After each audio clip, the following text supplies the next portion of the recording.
According to the Holy Bible and cultural myths throughout the world, there were giants roaming the earth at one time. Understand, when I speak of giants, I am not referring to individuals who happen to have been a few inches or a couple of feet above the norm. I am referring to a race of giants that would terrify even the most stout-hearted of people. Let's take a look at this chart so you can get a real feel for what I'm referring to. On the far left of this chart, you will see an average 6-foot tall human being and, just what they basically look like. Then, as you look from left to right, you will see giants that ranged from 8.5 feet to 36 feet in height.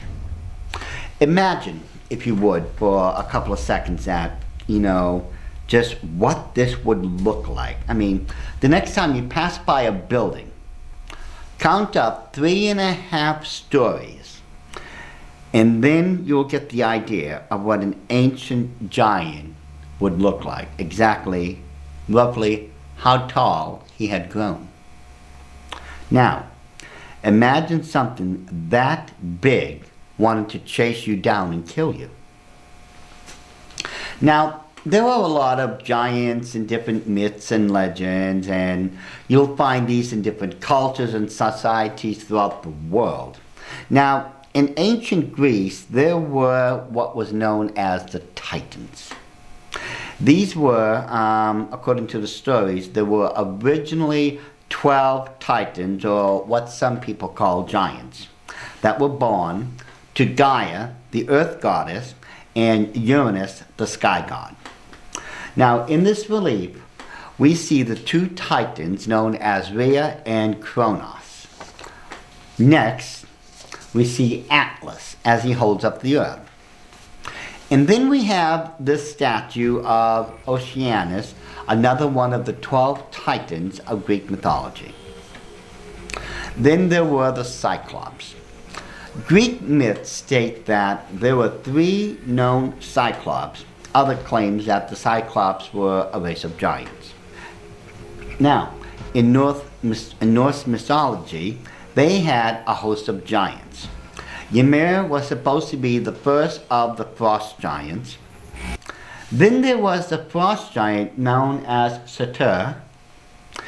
There are 2 main biblical schools of thought when it comes to the origins of giants. One school states that the giants were the offsprings of Seth, who was the 3rd son of Adam. Now, with very deep respect to my colleagues, I come from the 2nd school of thought. I believe that giants were a hybrid race that were created when fallen angels and human females mated together. Genesis 6:4 gives us the account of the sons of God. It says, "There were giants in the earth in those days, and also after that, when the sons of God came in unto the daughters of men, and they bare children to them.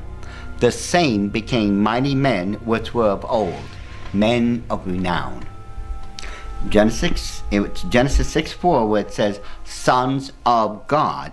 It is referring to fallen angels. We could get into all different kinds of debates and opinions about this. However, suffice it to say that, for the sake of argument, one of the schools of thoughts state that the sons of God, aka fallen angels, had mated with human females. In Genesis chapter 7, we find out that the whole earth was destroyed by the great flood, and that only Noah and his family survived. You would think that there would be no more giants after that. However, the fact of the matter is that there were giants after the great flood. Going back to Genesis 6:4, it reads, "There were giants in the earth in those days." Now, where it reads, "in those days," it is referring to the days before the great flood. And it was in those days that Noah and his family was alive. However, right after that, It reads, there were giants in the earth in those days. It goes on to say, and also after that.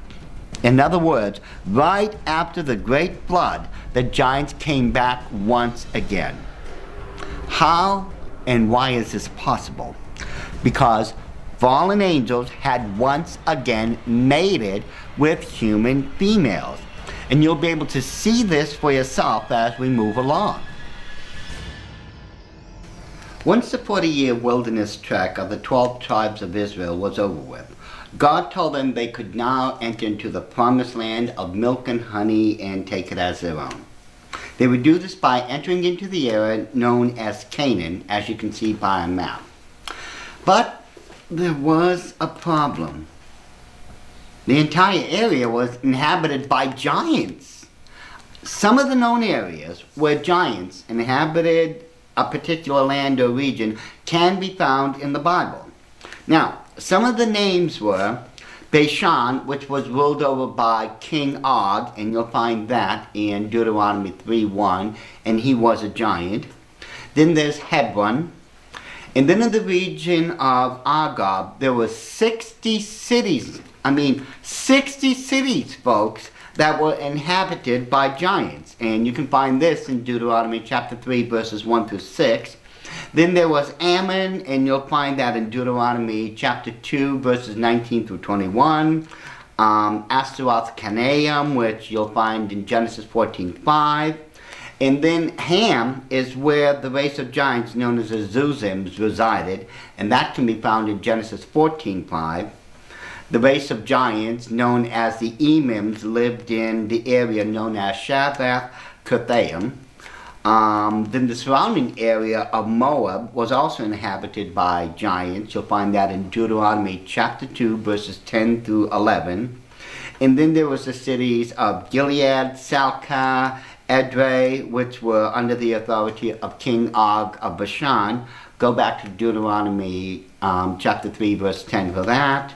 Then there was Rabbath, which was another place with giants, Deuteronomy 3:11.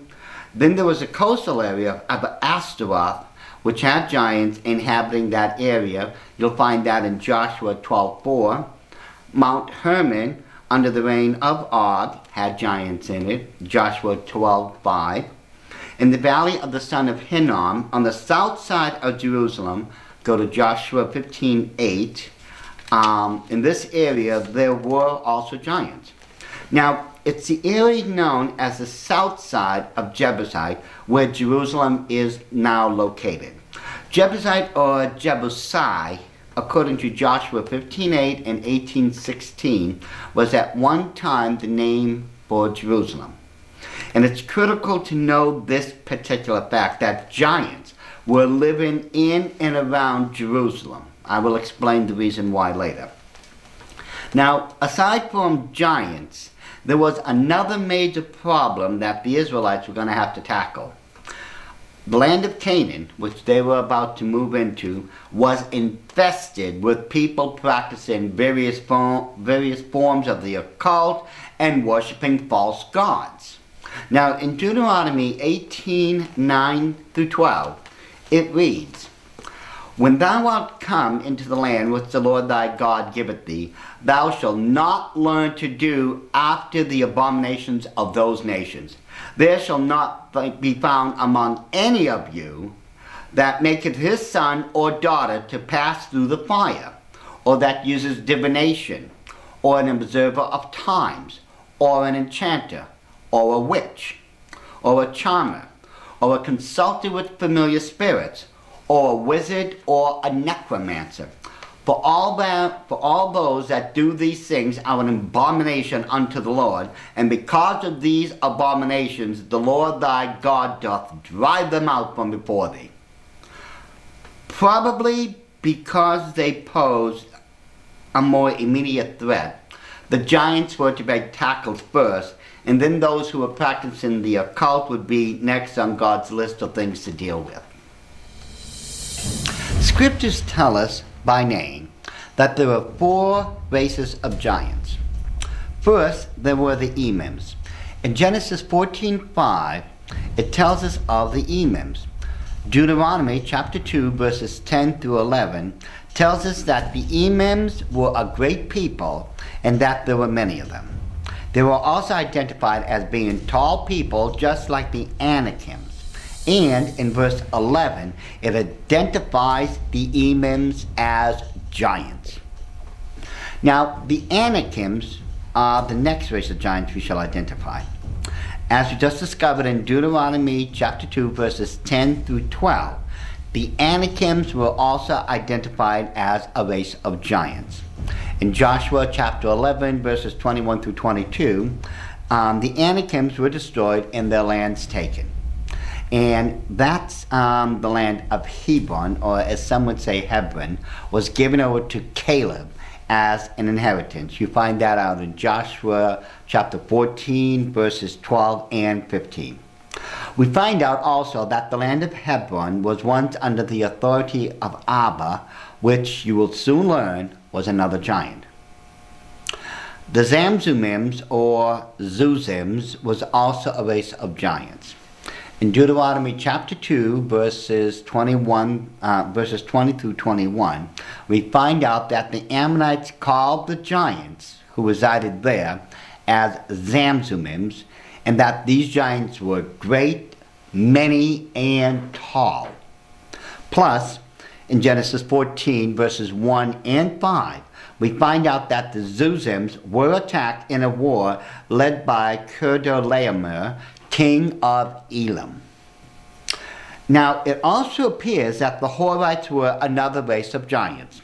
In Genesis 14:5, it says in that verse that the Rephaims, which is a Hebrew word for giants, lived in Ashtaroth Karnaim, and the Zuzims, another race of giants, lived in Ham, and that the giants known as the Emims lived in Sheva Kirithaim.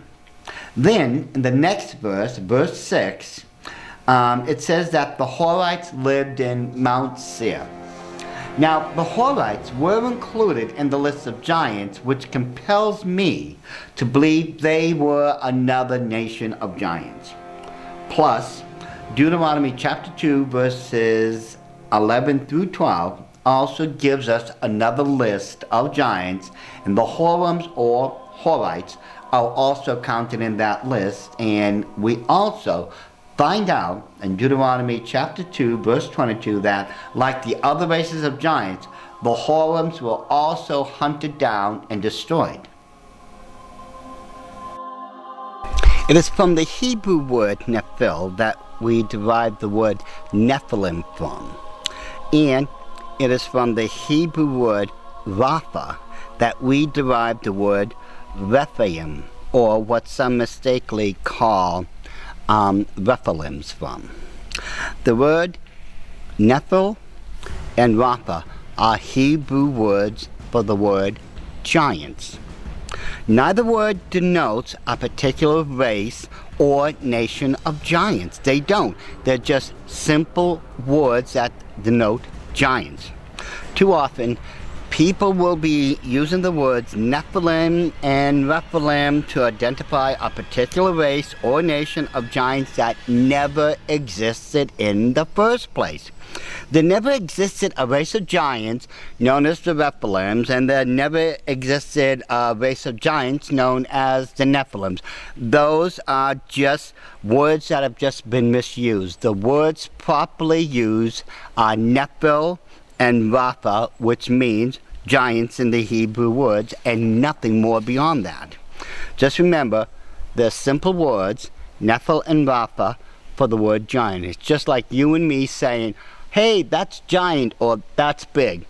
In the Hebrew language, when they're saying that's giant or that's big, they would say Nephil or Rapha, and that's it. Contrary to popular belief, Goliath wasn't the only giant mentioned in the Bible. There were mentioned by name many other different giants, and because of this, we have a lot more information to go by. Now, let's start up with Goliath. In 1 Samuel chapter 17, verses 4 through 7, we find out that the giant known as Goliath stood anywhere from 9.5 feet to 11.5 feet tall. He wore a mail coat that weighed about 156 pounds when you convert shekels over to the standard American pound. The spearhead that he was carrying weighed about 19 pounds. Now that's heavier than any bowling ball I've ever used in this life. So, with the rest of his staff included, the whole thing had to have weighed somewhere between 50 to 60 pounds. Now can you understand why no one at first wanted to fight any of these giants? I mean, let's consider, what we would be up against. However, it would be the future king of Israel, known as David, who would face Goliath and bring him down. Lamai is the next giant on our list. In 2 Samuel 21:19, we find out that it was Elkanah who slew the brother of Goliath. And in 1 Chronicles 25, we find out that the brother of Goliath was named Lamai, and like his brother, his spear was also the size of a weaver's beam. So it's safe to assume that Lamai was probably as big as his brother Goliath. Then there was Og. Og was no ordinary giant. First of all, Og was the king of the entire region of Bashan. And according to Deuteronomy 3:11, his bed was so big, it was approximately 13.5 to 16.5 feet long, and it had to be made out of iron to support his great weight. Then there was the giant Anak. According to Joshua 13 and 21:11, Anak lived in the city of Abba. Abba was the father of Anak the giant. And Anak, according to Numbers 13:22, Joshua 15:14, and Judges 1:10, he had 3 sons. Those 3 sons were Ahiman, Shishai, and Talmai. Plus, it was from Anak that the nation of giants, known as the Anakims, came from.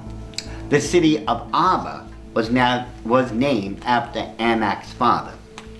And according to Genesis 36:27, Abba eventually became known as Hebron or Hebron. Then there was the giant of Gath. Here we have another giant that was a family man.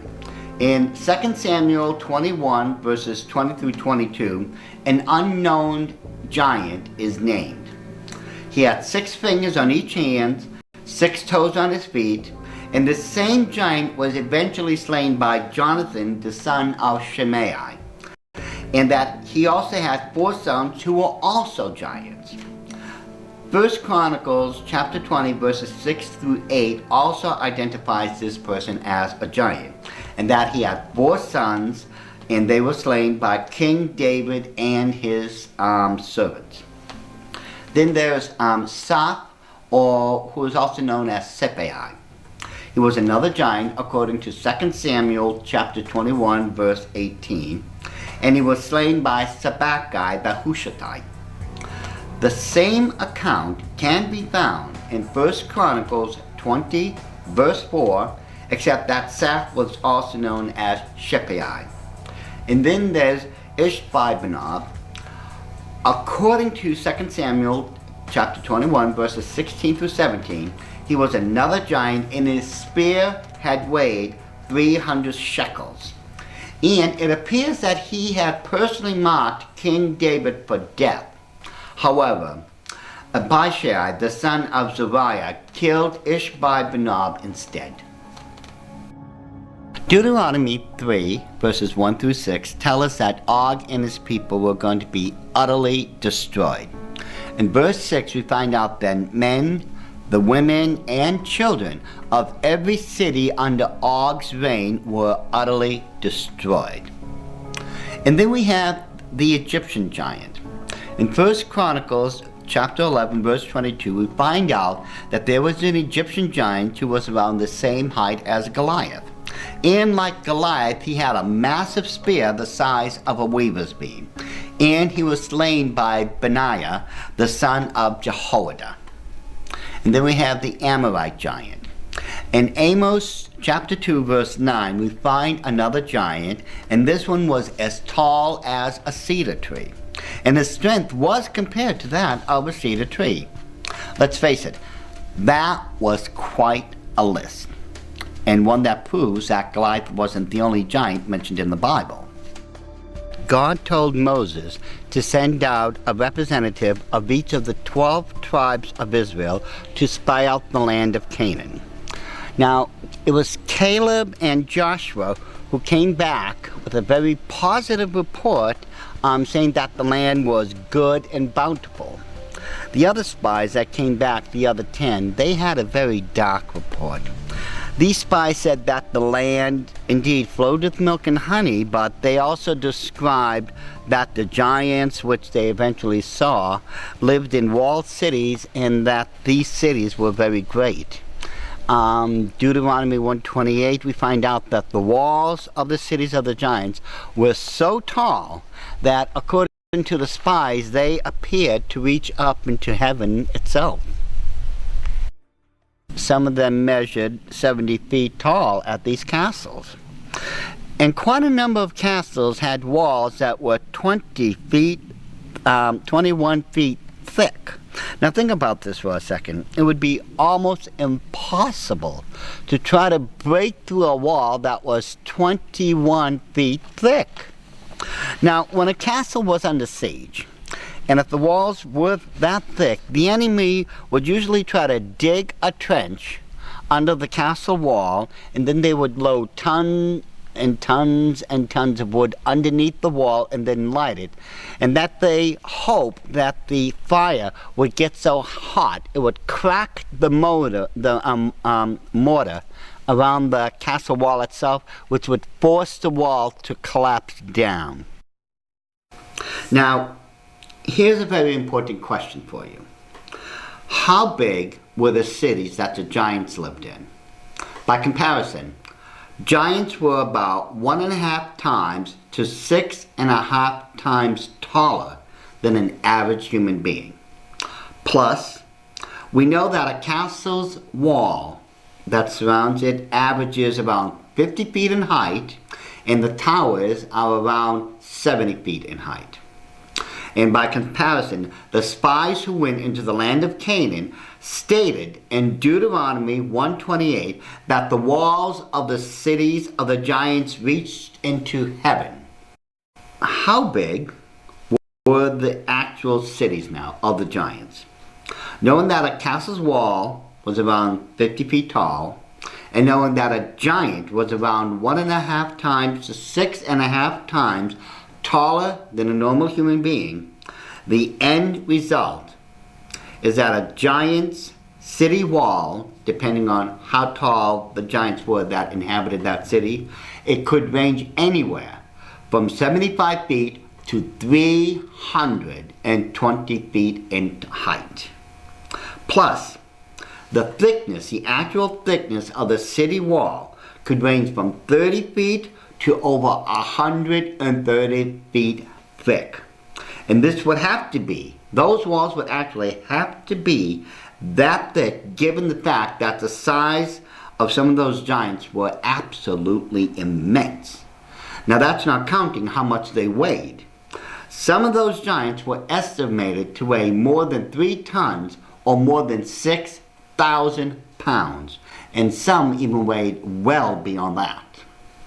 Now, knowing also that many castles had walls that were also surrounding towns which they were protecting, and some of those walls ran for a mile or two. Now, that would mean that the walls surrounding a city of giants could have been anywhere from 1.5 miles to 13 miles long. Now can you understand why most of those spies were so afraid that they said there was no way possible that those cities could be taken? Notice that the pyramid on your left, the pyramid of Menkaure, is considerably smaller than the one in the center, the Pyramid of Khufu. By comparison, the Pyramid of Menkaure is less than half the height of the Pyramid of Khufu. Still, it's important for you to remember that it stands 218 feet tall. Now, imagine looking straight up the Pyramid of Menkaure. You would be looking straight up the sides of a 22-story office building. Now, at 107 feet to that structure, you would now be looking up the side of a building that was over 32 stories tall. That's how tall some of the walls that surrounded the cities of the giants could have been. Now, I know this may be difficult for some of you to accept, but when we do the math, a number of those city walls where the giants were living could have actually been that tall, and when we take into consideration the actual heights of some of those giants, we have to remember that the walls themselves could quite possibly have been more than 13 miles long. And yet, through faith, the giants and their cities were completely destroyed. Satan and his armies, if you recall, were cast out of heaven during the Great War. Since Satan couldn't take heaven for himself, well, he was going to take earth through this new army he had created, the army of giants. However, God thwarted Satan's plans when he brought forth the great flood. And the problem at this point was it didn't end there. You see, more giants were actually born after the great flood because fallen angels had once again mated with female humans. Now, why would Satan go through so much trouble?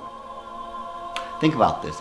God wouldn't allow Satan to take over the earth before the great flood, yet Satan tried to take over the earth once again by creating more giants. Now, why would he do this? Why would Satan do this again? It was because in this area that Jesus Christ would be born and preach salvation so that every living person could get saved and enter to heaven. Satan was trying to stop the prophecies of God. There are more than 333 prophecies in the Old Testament that speak of a coming Messiah. And Satan was going to stop this from happening by having his race of giants inhabit the land known as Canaan. And if he could stop the Israelites from claiming the promised land, then Christ would never be able to preach his word of salvation.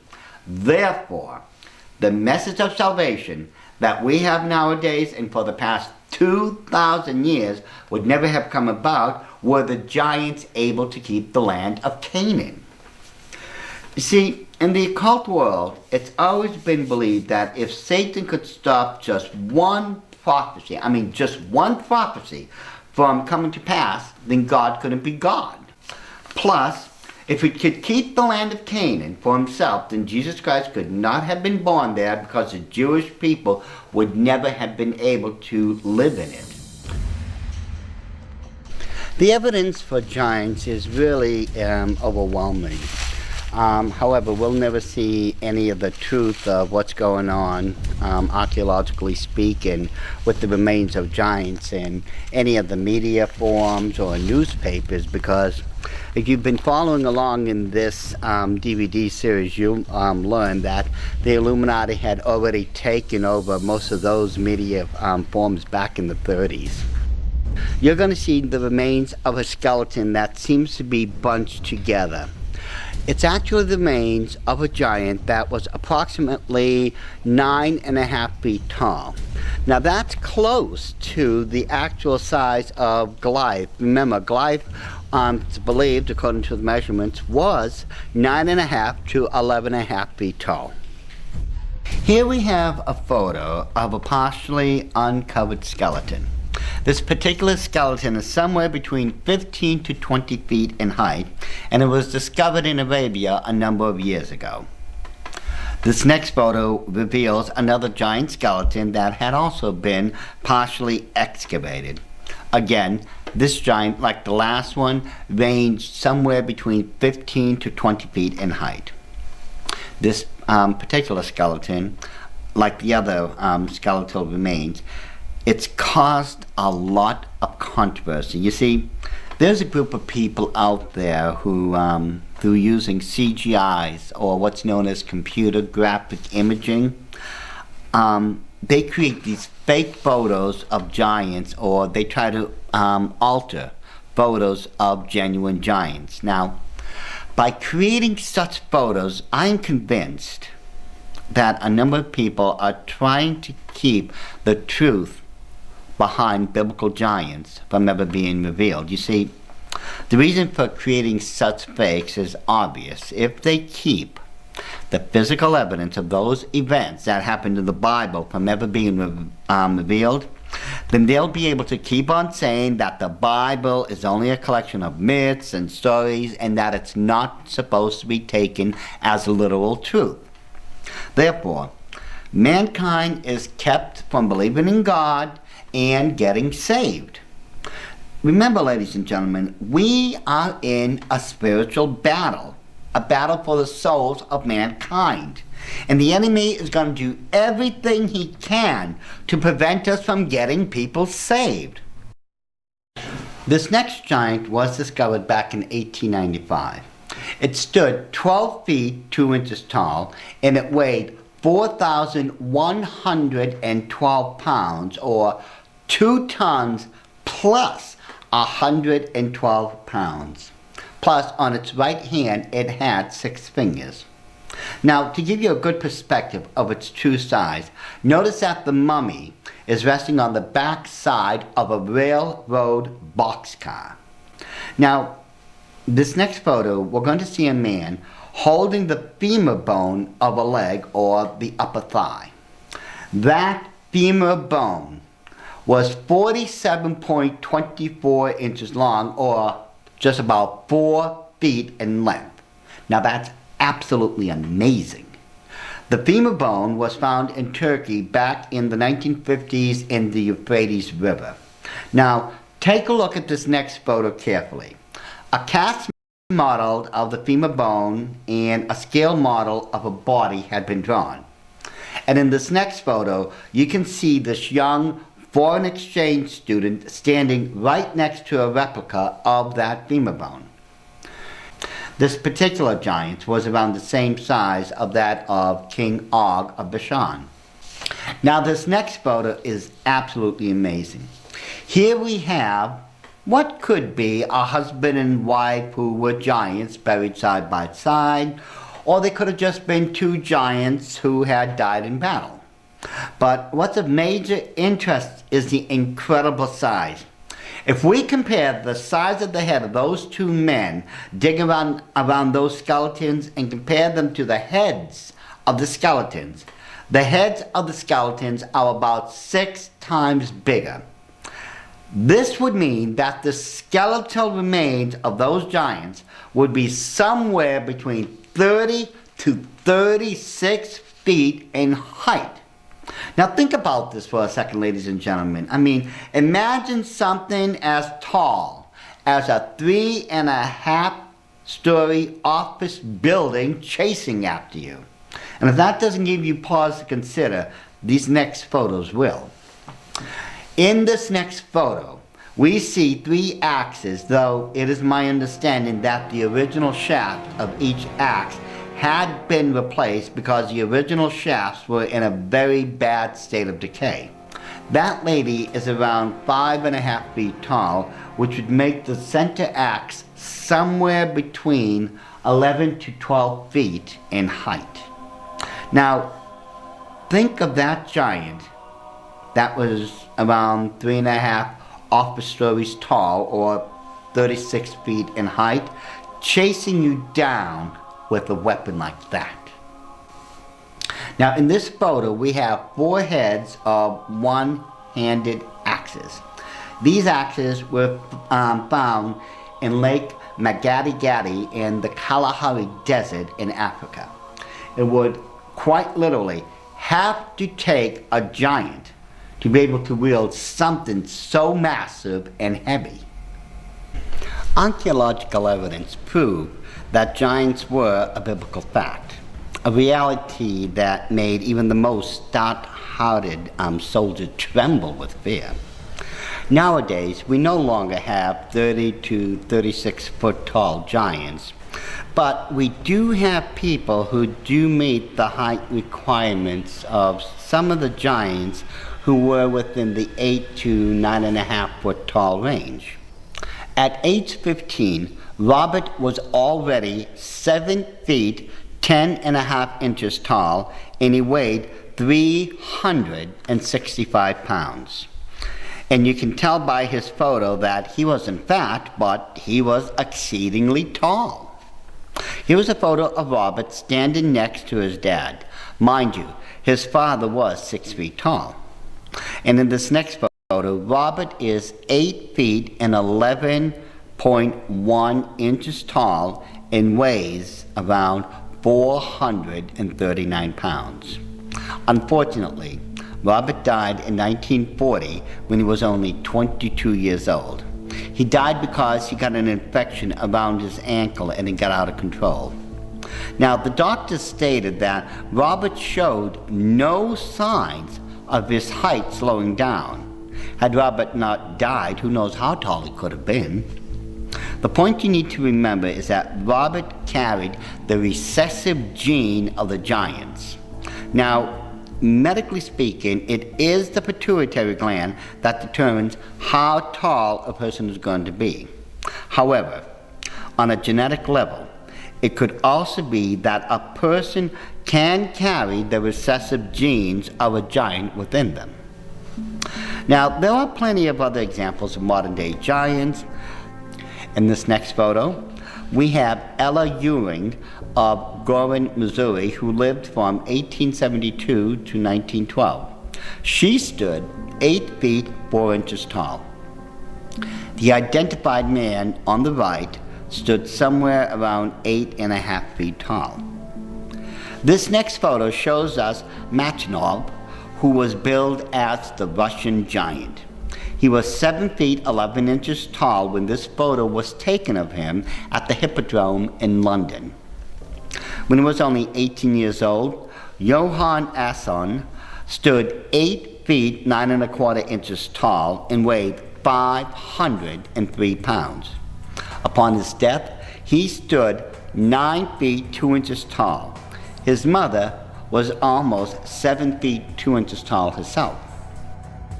After looking at modern day giants, and especially when we look at the archaeological evidence, it's really quite easy to tell that giants once inhabited the earth.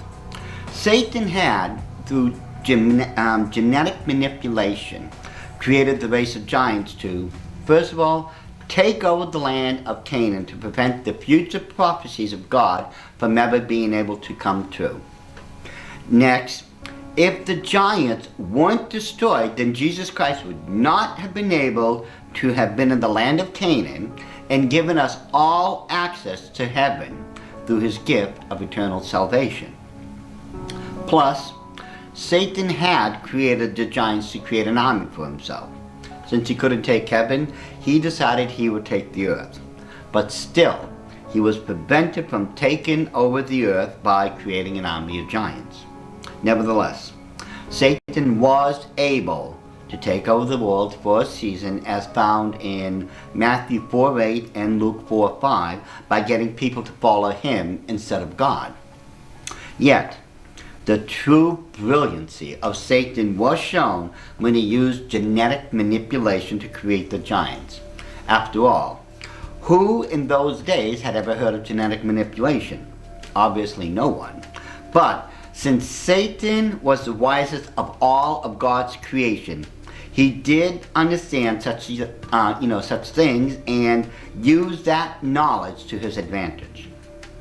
Now, that little secret that I was going to reveal. If you recall, I promised that I would reveal to you the second major reason as to why Satan created the race of giants. And I promised that I would prove to you that there was a direct connection between the race of giants and so-called aliens from outer space. And so I shall. I am a man of my word. I'm going to show you the direct connection between giants and aliens. However, not yet.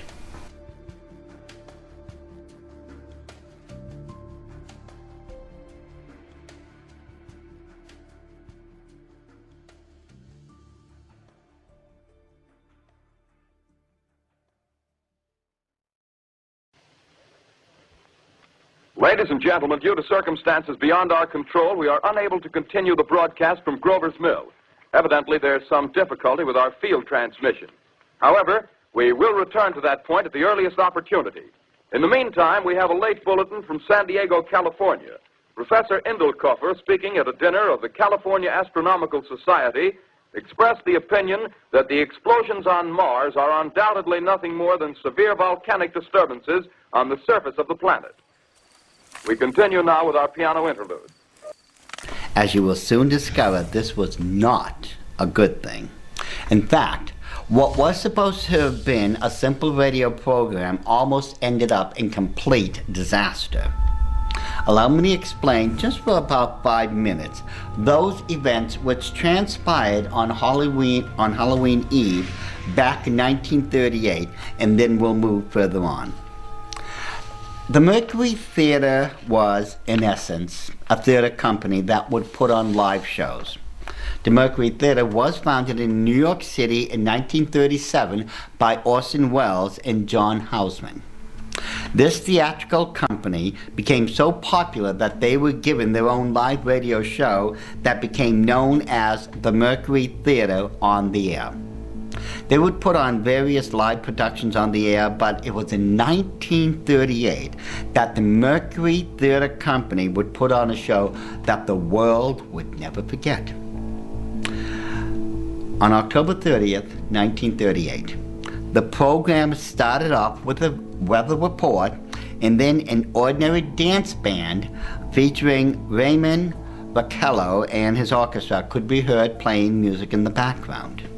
Suddenly, and without warning, the program is interrupted and there is a news flash about strange and unexplainable explosions happening on the planet Mars.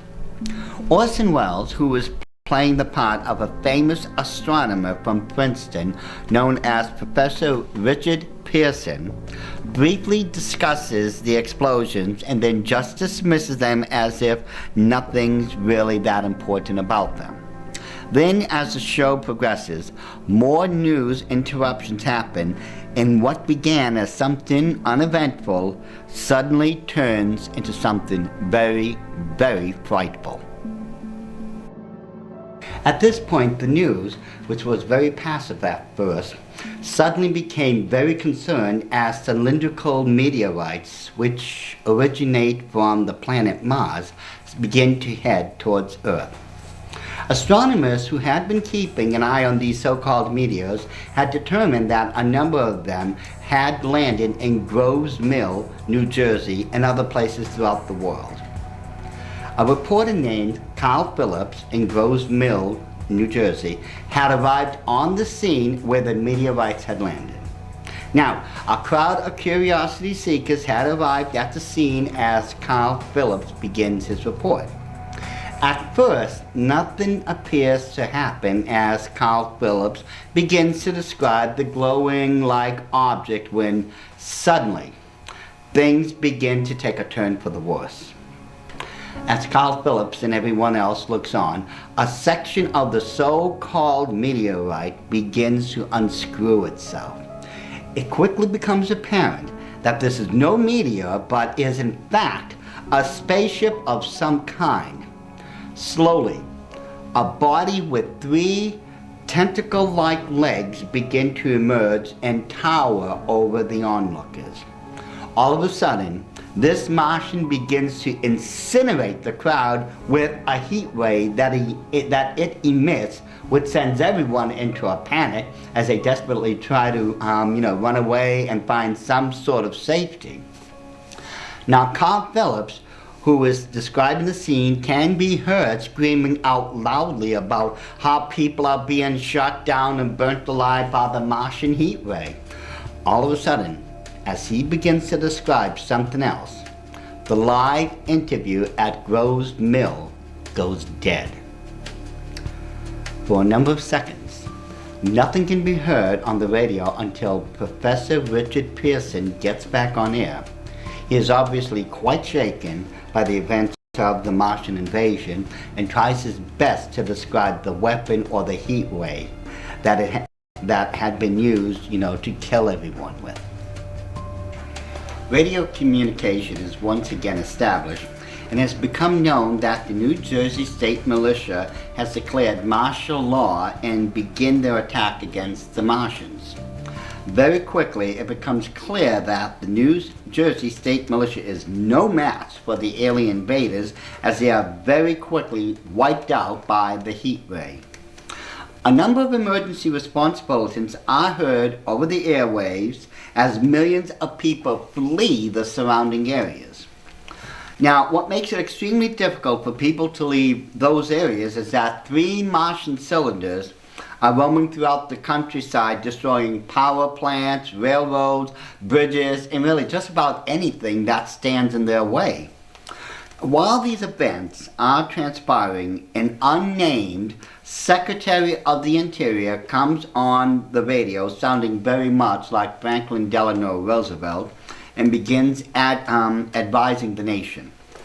Now, somehow, a live connection has been made to the Army Field Artillery Battery, and as live communication is once again going on, this artillery battery manages to wound one of the Martian tripods. However, in the process, some sort of black smoke, which is a poisonous gas, comes out of the vehicle, and people begin to fall like flies.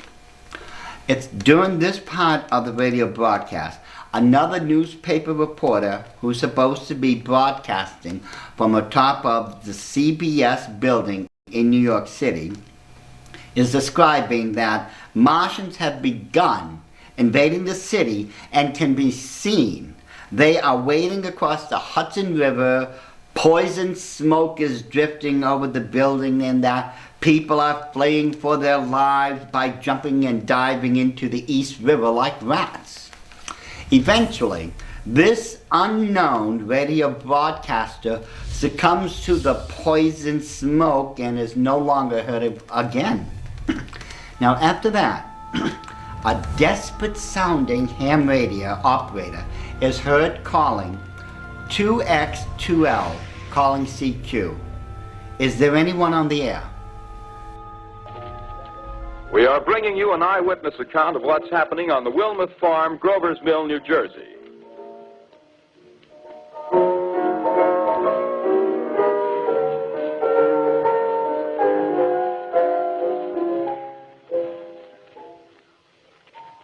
We now return you to Carl Phillips at Grover's Mill. Ladies and gentlemen, am I on? Ladies and gentlemen, here I am, back of a stone wall that adjoins Mr. Wilmuth's garden. From here, I get a sweep of the whole scene. I'll give you every detail as long as I can talk and as long as I can see. More state police have arrived. They're drawing up a cordon in front of the pit.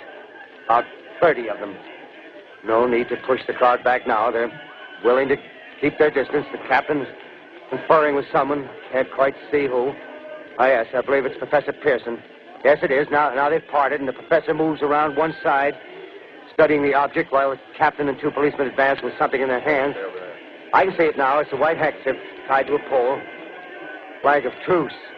If those creatures know what that means, what anything means. Wait a minute, something's happening. Humped shape is rising out of the pit. I can make out a small beam of light against a mirror. What's that? There's a jet of flame springing from the mirror, and it leaps right at the advancing men. It strikes them head on. Oh, Lord, they're turning into flames. Now the whole field's caught up by the woods, the barns, the gas tanks of the automobiles spreading everywhere. coming this way now, about 20 yards to my right.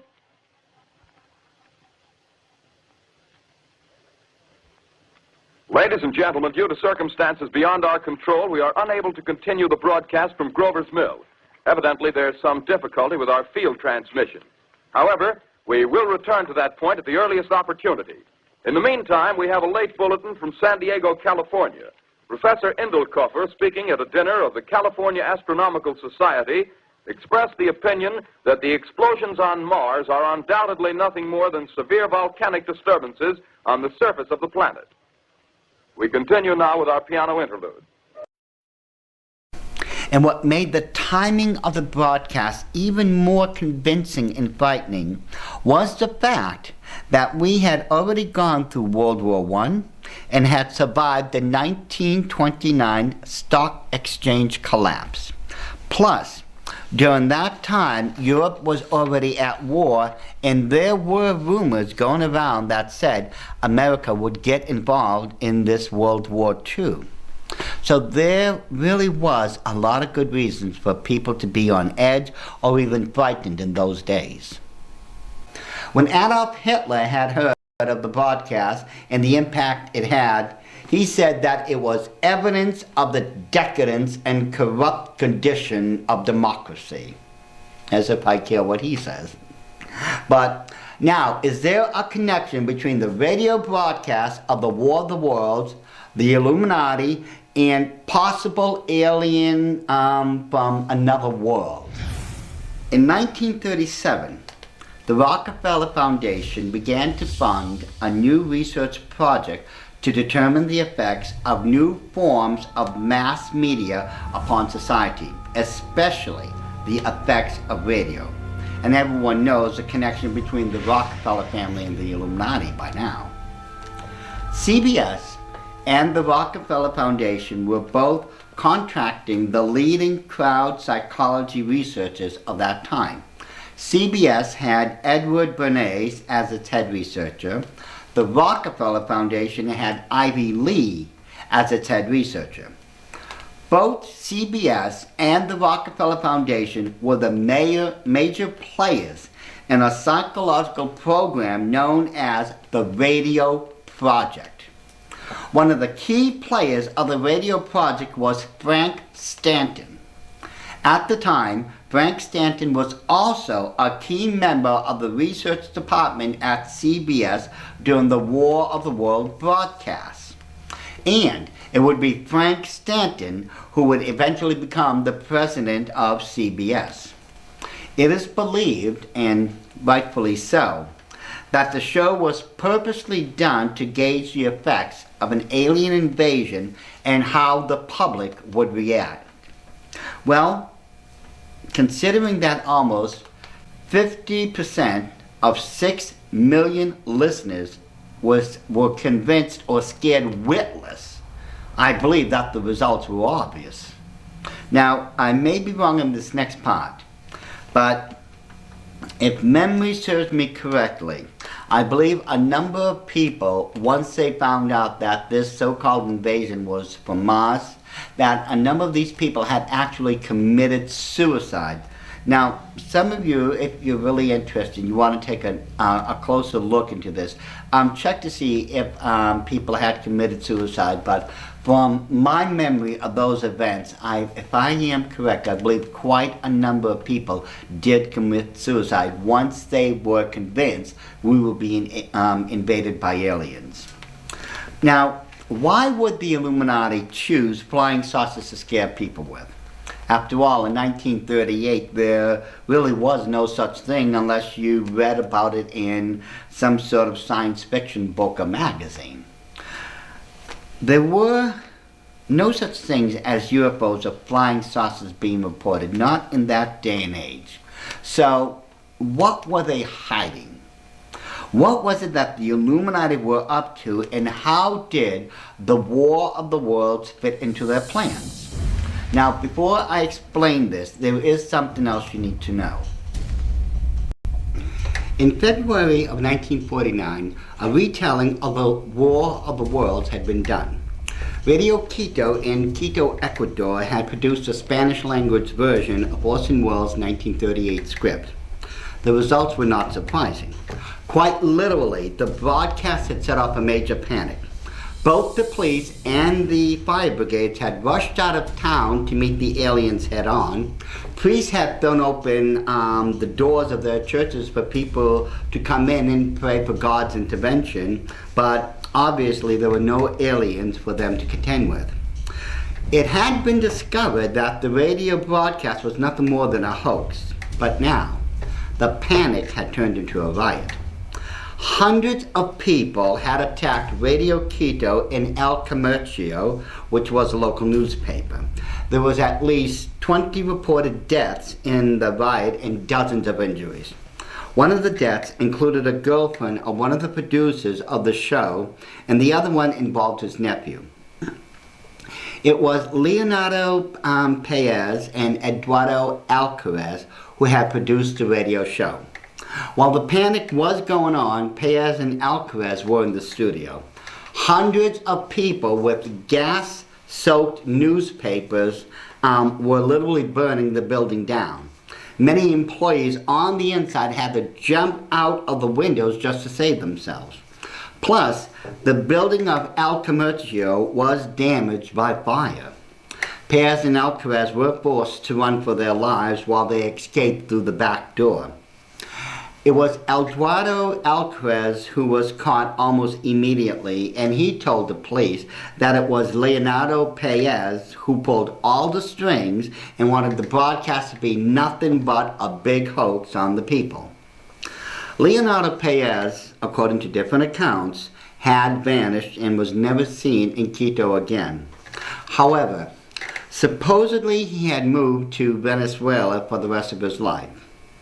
Now, it certainly does appear that if people believe we are under attack from some sort of alien civilization from outer space, fear and panic will happen.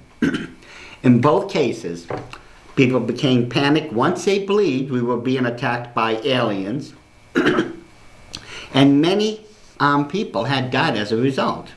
So then, what is the connection with the possible crowd psychology experiment of 1938, the Illuminati, and possible aliens along with UFOs? Let's go immediately to section 3, where we will soon discover the answers.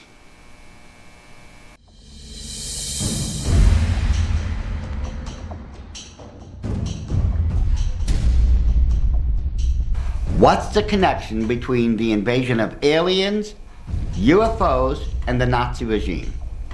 In 1938, Nazi Germany was in the middle of creating UFOs. This is a historical fact, and we're going to take a look at the physical evidence now. By definition, a UFO is an unidentified flying object. In other words, we cannot identify the flying object that we may have just seen. And just because the object cannot be identified does not mean it comes from outer space or that it's driven by some sort of alien being. It simply means, for the time being, we cannot identify the flying object we had seen. Now, let's begin with this first photo. It is definitely saucer-shaped with the circular bulge at its top. This next photo is a German Brill flying saucer. The only difference is that this photo was taken much closer than the last one, and because it was taken closer, you can see more of the detailing. But it is still the same ship. Here in this famous photo of George Sutton, what Mr. Sutton had seen was this: the German flying saucer known as Hannibal. I'll explain some more of this as we go along. But no, these are the exact same flying vehicles. In this next photo, we have the famous picture of the so-called UFO that was flying over the Pentagon with impunity. However, what was actually photographed was this: a new and improved model of the German Brill flying saucer. On July 7, 1947, the day of the famous Roswell, New Mexico crash, this photo of a so-called UFO had been taken.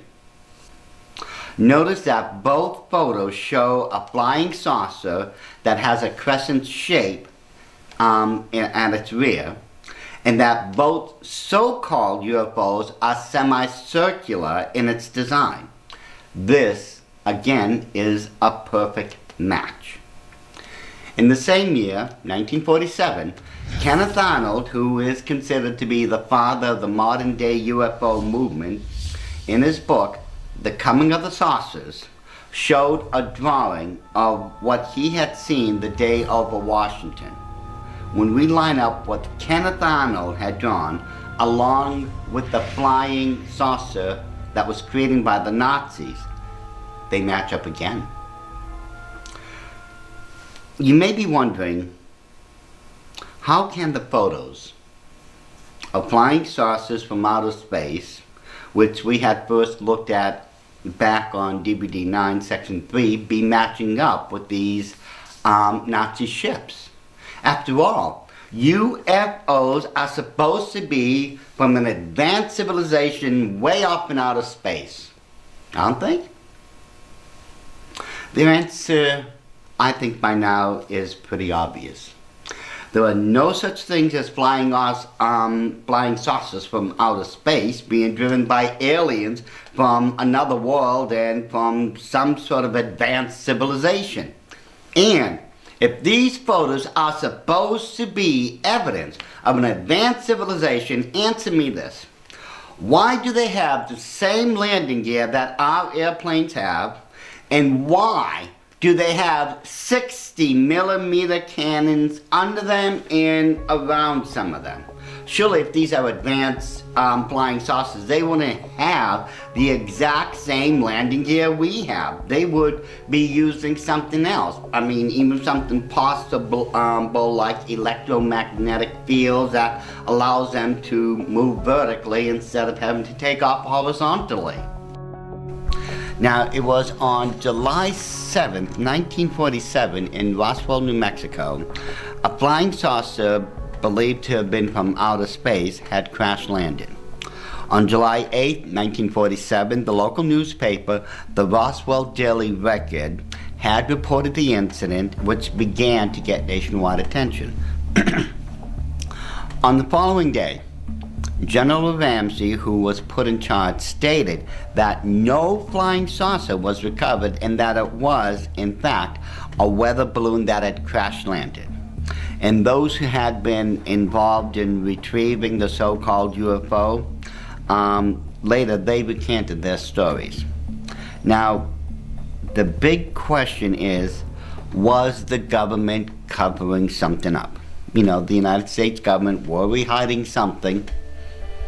Of course we were. I mean, folks, for goodness sakes, our government has been involved in more cover-ups than the entire nations of the world combined. But what were they covering up this time? According to the government, they were trying to keep everyone from finding out about a secret project of ours known as Project Mogul. Project Mogul involved high-altitude weather balloons, and supposedly the one discovered in Roswell was one of those balloons that we had been using to spy on the Soviet Union with. A fanciful tale, but that's all it was. I don't believe for 1 minute that's what they were covering. They weren't covering that up. There was something else going on here. And I know they were covering up flying saucers, but not the fictitious ones that come from outer space. They were covering up the ones that come from inner space. In other words, flying saucers that had been created with human hands. Remember, we have already shown that Nazi Germany was heavily involved in manufacturing flying saucers, or what some people call UFOs. As soon as Roswell and the incident that had happened there, our government rushed in immediately to cover up those events. A cover-up project known as Project Sign had been started. The problem was there was way too many people who had witnessed what had happened, and they were unwilling to let the situation go. This was one of those very desperate situations that needed to be handled immediately. It could not become known we were the ones behind making the flying saucers. America could not have the finger pointed at itself or something like that. Remember, we were the good guys. We didn't support the Nazis in any way, let alone have any covert projects. So, in 1948, once it had been determined the incident was not going to die easily, our government created Project Sign to discredit anyone who was saying that the Roswell incident involved UFOs and aliens from another planet. Shortly after Project Sign had ended, the year later in 1949, a new project known as Project Grudge would pick up where Project Sign had ended. All the way up to 1951, Project Grudge had remained active in one way or another until it had been dissolved and replaced. Now, a year later, in 1952, Project Grudge would be replaced by Project Blue Book and would last from 1952 all the way through December of 1969.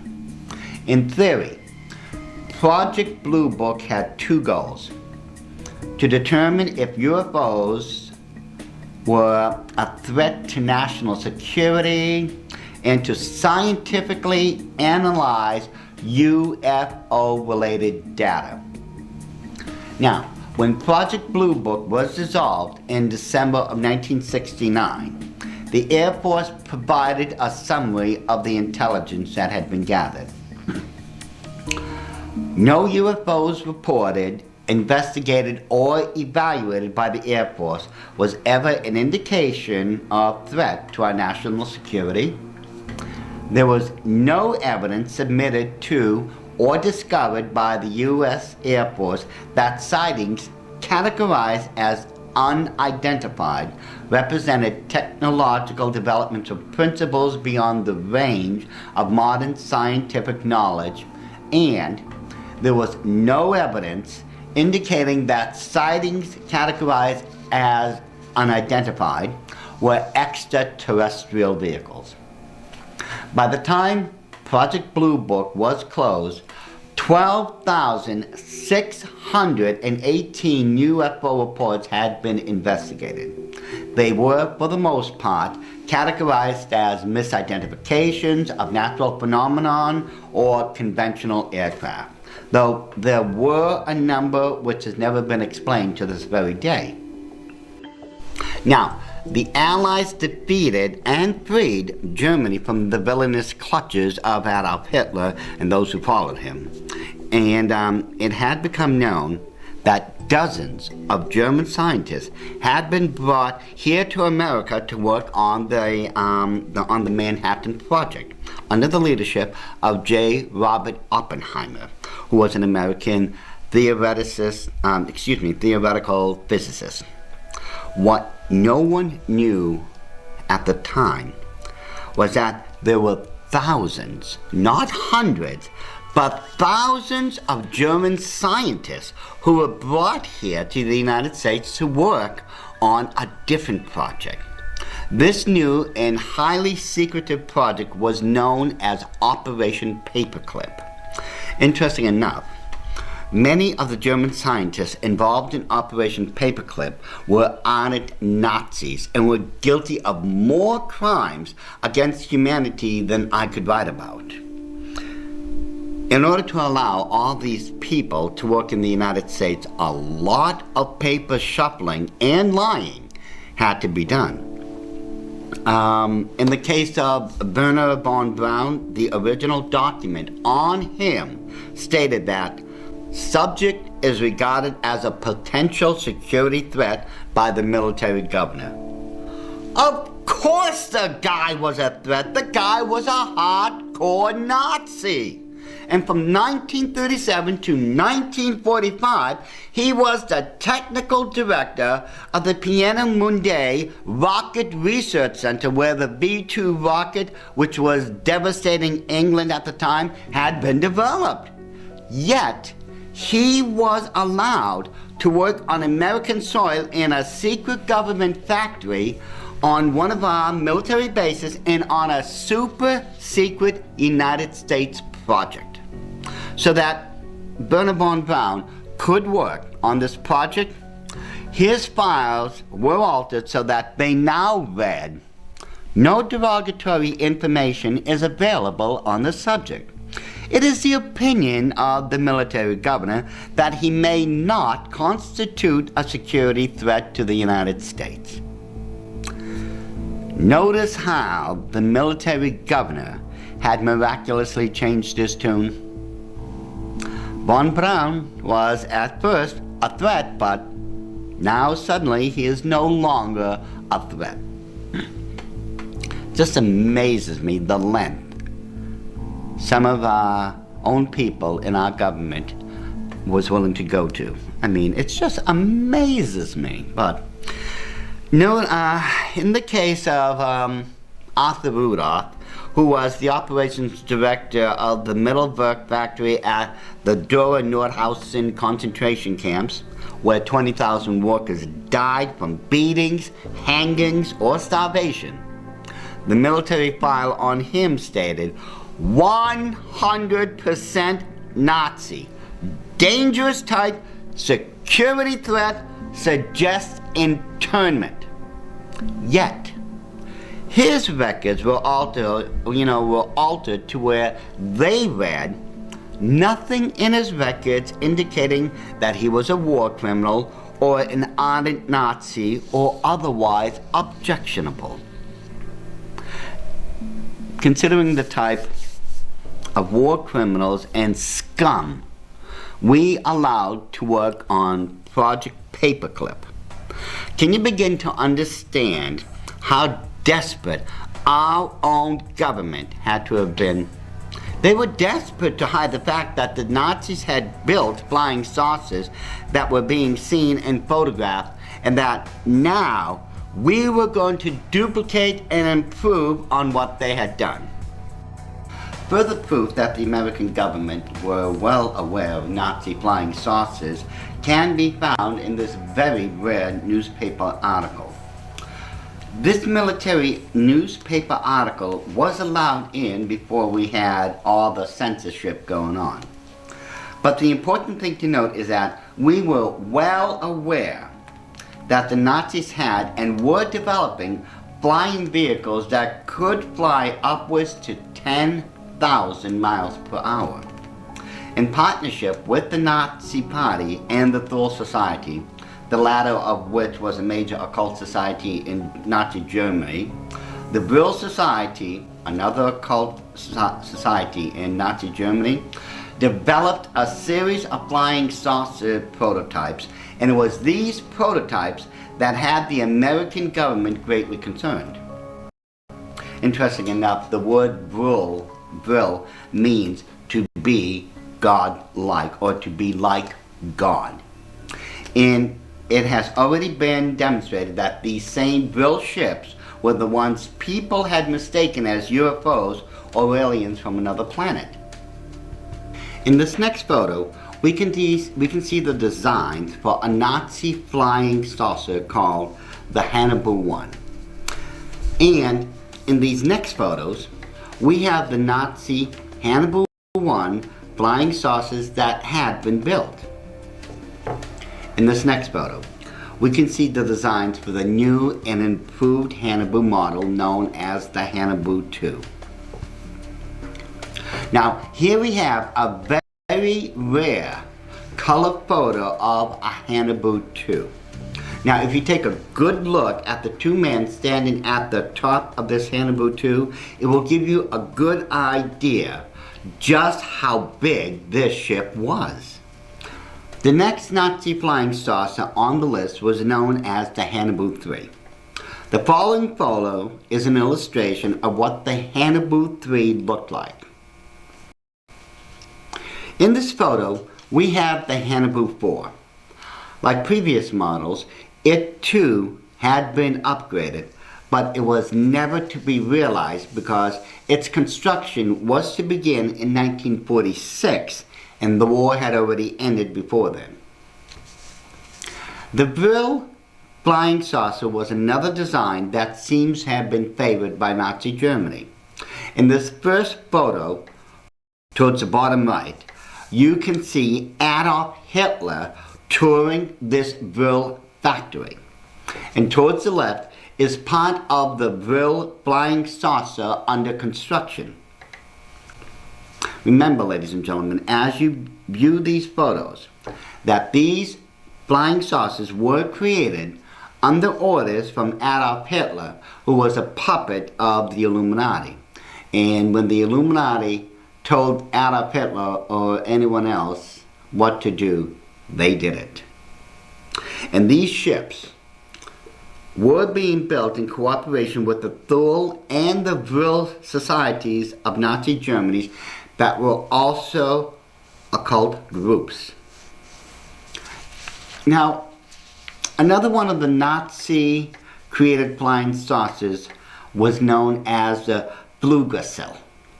The designs for this particular flying saucer, or what is also known as a lenticular flying disc, called for it to be a one-man spaceship. The classical flying saucer design was basically designed by Dr. Rudolf Schreiber, and it would be Dr. Miether, who was another brilliant Nazi scientist, who would modify the design in early models, and he worked on these for quite a number of years. Now, by the time 1945 rolled around, this particular flying saucer was about to be put into mass production. However, the factories in Prague were being overrun by the Allies, so needless to say, the Nazis were never able to complete this project. What was called Die Glocke, or translated from the German, the bell, was one of the most interesting of all Nazi-designed flying saucers. Instead of having any saucer shape like so many of the other flying saucers had, this one actually had a bell-shaped design to it. And what's really interesting about it is that it was designed in a way that it would allow it to lift up vertically instead of using a mile-long runway and take off from it vertically. And this was of critical importance because Allied forces were literally destroying the airfields of Nazi Germany, so improvement on flying saucers were going to have to be made if they were going to be put into operational use. In these next two photos, you can see the takeoff pads or circles that the flying saucers known as Die Glocke would be taking off from. And if you notice, there are no runways. These so-called flying saucers could simply take off vertically. The designs for the Andromeda flying saucer should be immediately familiar to everyone by now. This was going to be among the biggest flying saucers that Nazi Germany was ever going to build. According to the specs, the Andromeda ship was going to be 647 feet across. And if you look in the center of the specifications, it would be able to house the Hannibal flying saucer, and looking to the right of it, it could be able to carry a number of the Vril flying saucer ships also. In other words, the Andromeda ship was going to be a mother ship, a flying saucer ship that could carry multiple flying saucers within itself. Now, isn't this part of the propaganda you and I have been fed for almost 75 years by now? Think about this, that, there could be motherships that could be flying overhead. I mean, this would astound anyone who would see anything of this size. We don't have anything this big. But it had been designed by Nazi Germany itself 75 years ago. Think of the improvements we must have made on those ships by now. Once America had the Nazi scientists and the designs for all sorts of UFOs in their hands, the military government went into high gear. So-called UFOs were no longer being made by Nazi Germany, but by our own military personnel. If you remember, this was the classic flying saucer design that had been created by the Nazis back in 1945. Here we have the new and improved version known as the Abacar, which had been built here on American soil using Nazi technology. The Abacar, like the Bell, was also designed to where it could take off vertically instead of horizontally on a runway. An improved version of the Abacar was in the making in 1959, but it never became realized. Now, under the covert operation known as Project Silverbug, another flying saucer-like vehicle had been created. A perfected version of the very first lenticular reentry vehicle had been designed, and it would have a spade-like appearance to it. Eventually, it would be improved upon, but by military personnel, as this next photo testifies to. This would be done under the covert operation known as Project Y, and would be created as a much superior version of the Abacar or the classic flying saucer vehicle. If you'll remember, it's the pyramid-shaped or triangle design UFO that we have already looked at. This particular design, which was created under the Aurora Project, has been seen throughout the world in places like Belgium, Japan, and England, and even in different parts of the United States, and was featured in the Discover magazine. It's the exact same triangle design which we have already seen in previous photos back in DVD 9 Section 3. And, like other UFOs that was built in America, it eventually became improved upon. In this next photo, we have the Lockheed SR-75 penetrator, sleeker in design to the TR-3B we just viewed. Eventually, one of the greatest stealth planes ever created had become a reality. Here we have the Lockheed 117E Stealth Reconnaissance Vehicle. And it's easy to tell that the design came from the triangle-shaped flying saucer, or what is known as the TR-3B.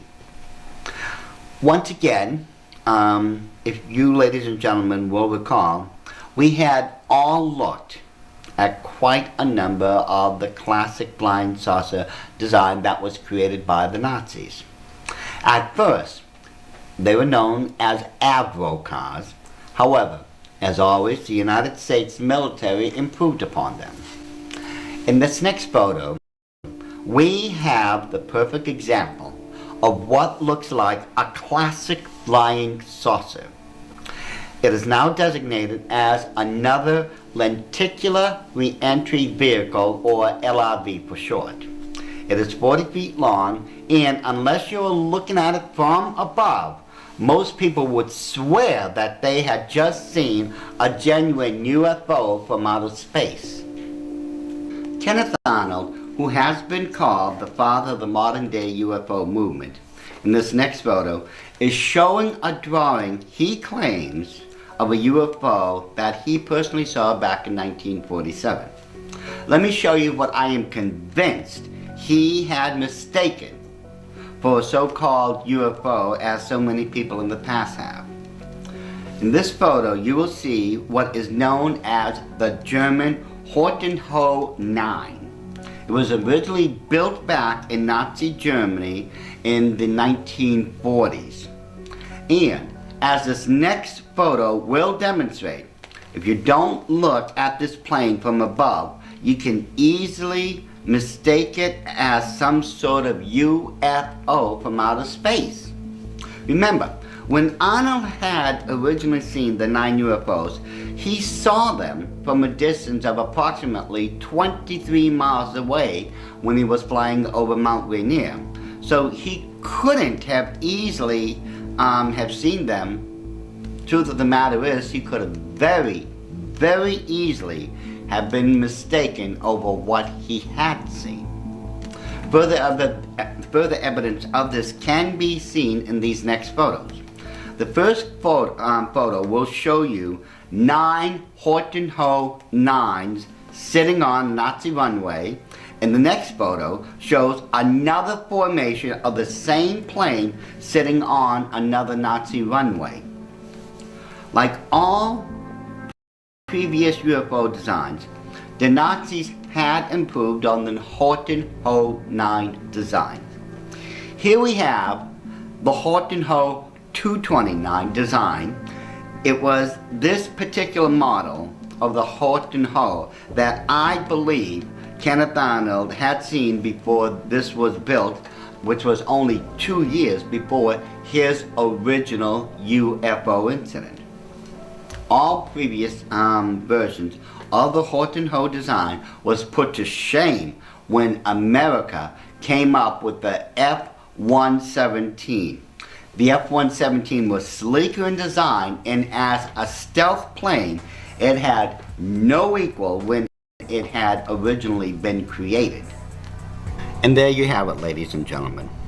By comparing old photos of supposed UFOs, we have demonstrated that every single one of them had been created by the Nazis during the 1930s and 40s.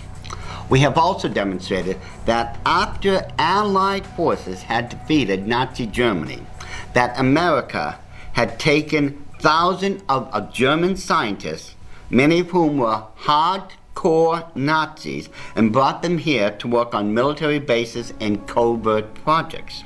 Among those projects that the Nazis worked on for the United States of America were supposed UFOs, which, the photos have proven, were advancements in aeronautics. I am convinced that Kenneth Arnold, along with thousands of others, have made a serious mistake.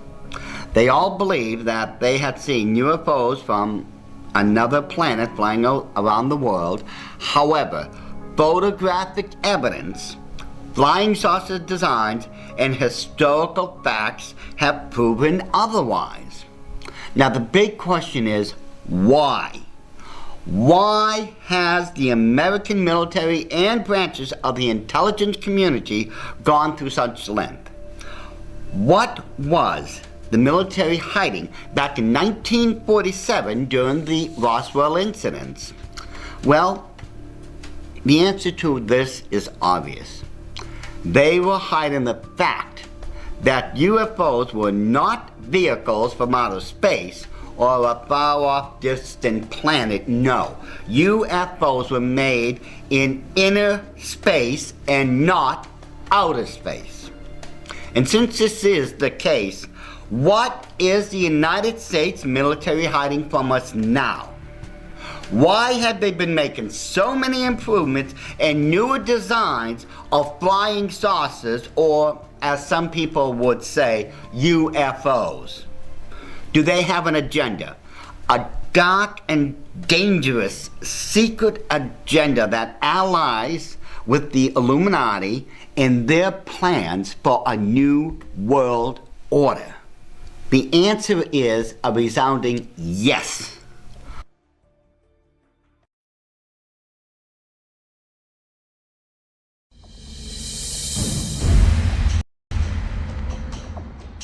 How have they been, the military now, been conditioning us to continuously believe from one generation to the next in UFOs?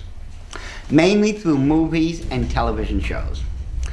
We're going to first examine a number of movies, mainly from around the same period as the Roswell incident, and try to determine the conditioning process that has been used on all of us.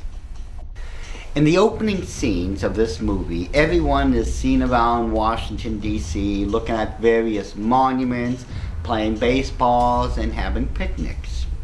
All of a sudden, a UFO is seen flying over our national monuments. Within minutes, the ship lands in the middle of a baseball field and remains dormant. Eventually, an alien named Klaatu emerges from the ship. As the military and various spectators look on, Klaatu reaches into his spaceship and pulls out a device. One of the soldiers, not knowing what this device is, decides to shoot Klaatu. Suddenly, this 7 to 8 foot tall metallic robot named Gort emerges from the ship, and a laser beam is emitted from where his eyes would be, and he begins to destroy the military weapons. Klaatu, the alien visitor, commands Gort to stop his actions, and once he has recovered somewhat, he explains to the military that the device he had was a present for the President of the United States of America. And that particular president would have been able to use that present to communicate with other civilizations throughout the galaxy. Klaatu is brought to the Walter Reed Army Hospital to be treated for his gunshot wound and to recover. A representative from the White House is told by Klaatu that he wants to meet with the head of every single nation because it has come to the attention of those planets that Klaatu is representing that they are aware that Earth has discovered the atomic bomb and will soon be flying in outer space. And given the violent nature of humanity, he has come to give the Earth a very stern warning. It is explained to Klaatu that this meeting with every single head of state would be impossible due to the Cold War. Klaatu is put under house arrest but decides to leave the hospital anyway to see what humanity is like for himself. He comes across a boarding house and decides to rent a room where he becomes friends of this widowed lady named Anne and her son named Bobby. A day or so later, Anne's boyfriend wants to take her out, but since it's the weekend, Bobby is home and there's no babysitter for him. Klaatu informs Anne that he'll watch Bobby for her, and she decides to go out with her boyfriend. Since Bobby knows that Klaatu is a stranger, he decides to take him on a tour of Washington, D.C. Once they're done seeing all the various monuments, Bobby takes Klaatu to the Arlington National Cemetery where his father had been buried. As the story progresses, Klaatu meets up with an Earth scientist and reveals who he really is and his mission. This professor decides that the best way to get the world's leaders' attention would be for Klaatu to demonstrate his power, but not in any destructive form. Klaatu then goes back to his ship and decides to shut down all the world's power systems except for the ones that are running airplanes, hospitals, and other vital things. This way, no one is hurt and he gets his message across. While this global power outage is going on, the military, in their infinite wisdom, decides that the only thing left to do, hunt down and kill Klaatu. A national announcement is made and the manhunt for Klaatu begins. The military confiscates Klaatu's ship and encases Gort, that giant robot, in some sort of super advanced plastic. Eventually, Klaatu is shot dead, but before he dies, he gives Anne an instruction to go to his robot Gort and say the following words: Klaatu Barada Nikto. Anne manages to blend into the crowd once the military has surrounded the corpse of Klaatu, and she goes to the spaceship and tells Gort the message that was given to her. At this point, Gort has become aware of Klaatu's death and melts out of his plastic prison and quite literally goes on a killing spree. But Anne bravely confronts Gort and delivers Klaatu's message. Gort obeys the command that was given to him and goes to find the body of Klaatu. Gort finds Klaatu's body in a jail cell and brings it back to the spaceship. Once there, Gort puts Klaatu into a device, and after a minute, Klaatu is resurrected. Klaatu then takes Anne and escorts her off of his ship because he is about to leave the Earth. Right before he is about to depart, Klaatu gives the people of the Earth a warning that they need to straighten up because the consequences would be too dire for them to handle. They need to learn to be a peaceful people. However, he leaves that decision up to them and he flies off. The end. Now, was there anything at all in this movie that looked familiar to you? Something that you had already seen? Let's move on. In the opening scene of Earth versus the Flying Saucers, a scientist and his fiancée are driving down the highway and encounters a flying saucers. Accidentally, the tape recorder that's in the back of the car had been left on and records a very strange, high-pitched humming sound. After the flying saucer leaves, the scientist and his fiancée reach their destination, which is an underground military bunker where, for several months now, they have been sending rockets into outer space. For some unknown reasons, the rockets are being blown up once they achieve orbit, and eventually it does become known that the aliens were the ones behind the rocket's destruction. As the story progresses, the aliens begin to make their presence known, and in a massive wave, they begin to attack the Earth. The military arrive with their weapons and begin to open fire on the flying saucers that had landed, and the aliens, but the military quickly discovers that they are absolutely no match for the aliens' advanced technology. During one of the encounters with the military, the aliens capture and bring aboard the spaceship a very important general. After they speak with the general, it soon becomes clear he is not going to help them. So the aliens decide to use a mind probe on him, which quickly turns him into a mindless zombie type of thing. Shortly thereafter, the scientist and his fiancée are also brought aboard the flying saucer, where they soon discover what happened to the general, who happens to also be this lady's father. Somehow, the scientist and his fiancée manages to escape and begins to develop an anti-gravitational device that will bring the spaceships down.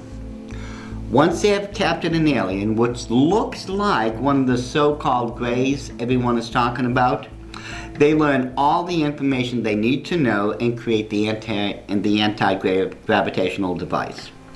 The aliens become aware of this device and begin an all-out assault. However, a number of these anti-gravitational machines have already been assembled and loaded onto military vehicles. One by one, the flying saucers are brought down, and in the end, they are completely defeated. The end. Now, let me ask you once again, was there anything in this motion picture that was familiar for you? Something that you may have already seen throughout this DVD series? And I'm not referring to the gray aliens either. Anything? The original 1951 movie, The Thing from Another World, takes place at the North Pole. A team of scientists and military personnel sees an unidentified object on the radar screen. So whatever it was so huge that it was actually affecting compasses and throwing them off entirely. It's then decided that they would fly off to the area where the object could possibly be and investigate what's going on. Eventually, the team makes it to the location and discovers that what this thing is, whatever it is, has crashed through the ice and is now locked underneath in the water. As they were trying to determine the size and shape of this unknown object, it quickly becomes apparent that this object is perfectly round. Finally, they realize that it has to be a flying saucer. And their suspicions are confirmed when they find some sort of fin sticking out of the ice in the area just, where they were just examining it. It's decided at that point, due to an incoming snowstorm, that they will use a thermal device to melt the ice so that they can try to get into the spaceship. Unfortunately, once the thermal device has been used, a self-destruct mechanism within the ship goes off and nothing of the spaceship is left. However, the alien inside of the ship is frozen in another section of the ice, so they decide to cut the block of ice free and they bring the frozen alien back to their base camp. Once the block of ice has been secured, the officers in charge decide to call a superior, but due to a coming snowstorm, they can't get back any orders that they can understand. All that they know at this point is that they're supposed to make sure nothing happens to the alien that is still frozen in that block of ice.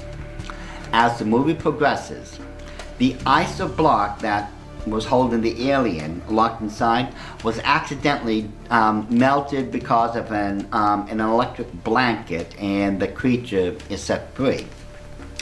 This space creature begins to go on a killing spree, and when the military confronts him for the first time, they quickly discover that their bullets are completely ineffective against him. The scientists figure out, through a number of experiments, that this creature is nothing more than a glorified plant that needs blood in order to survive.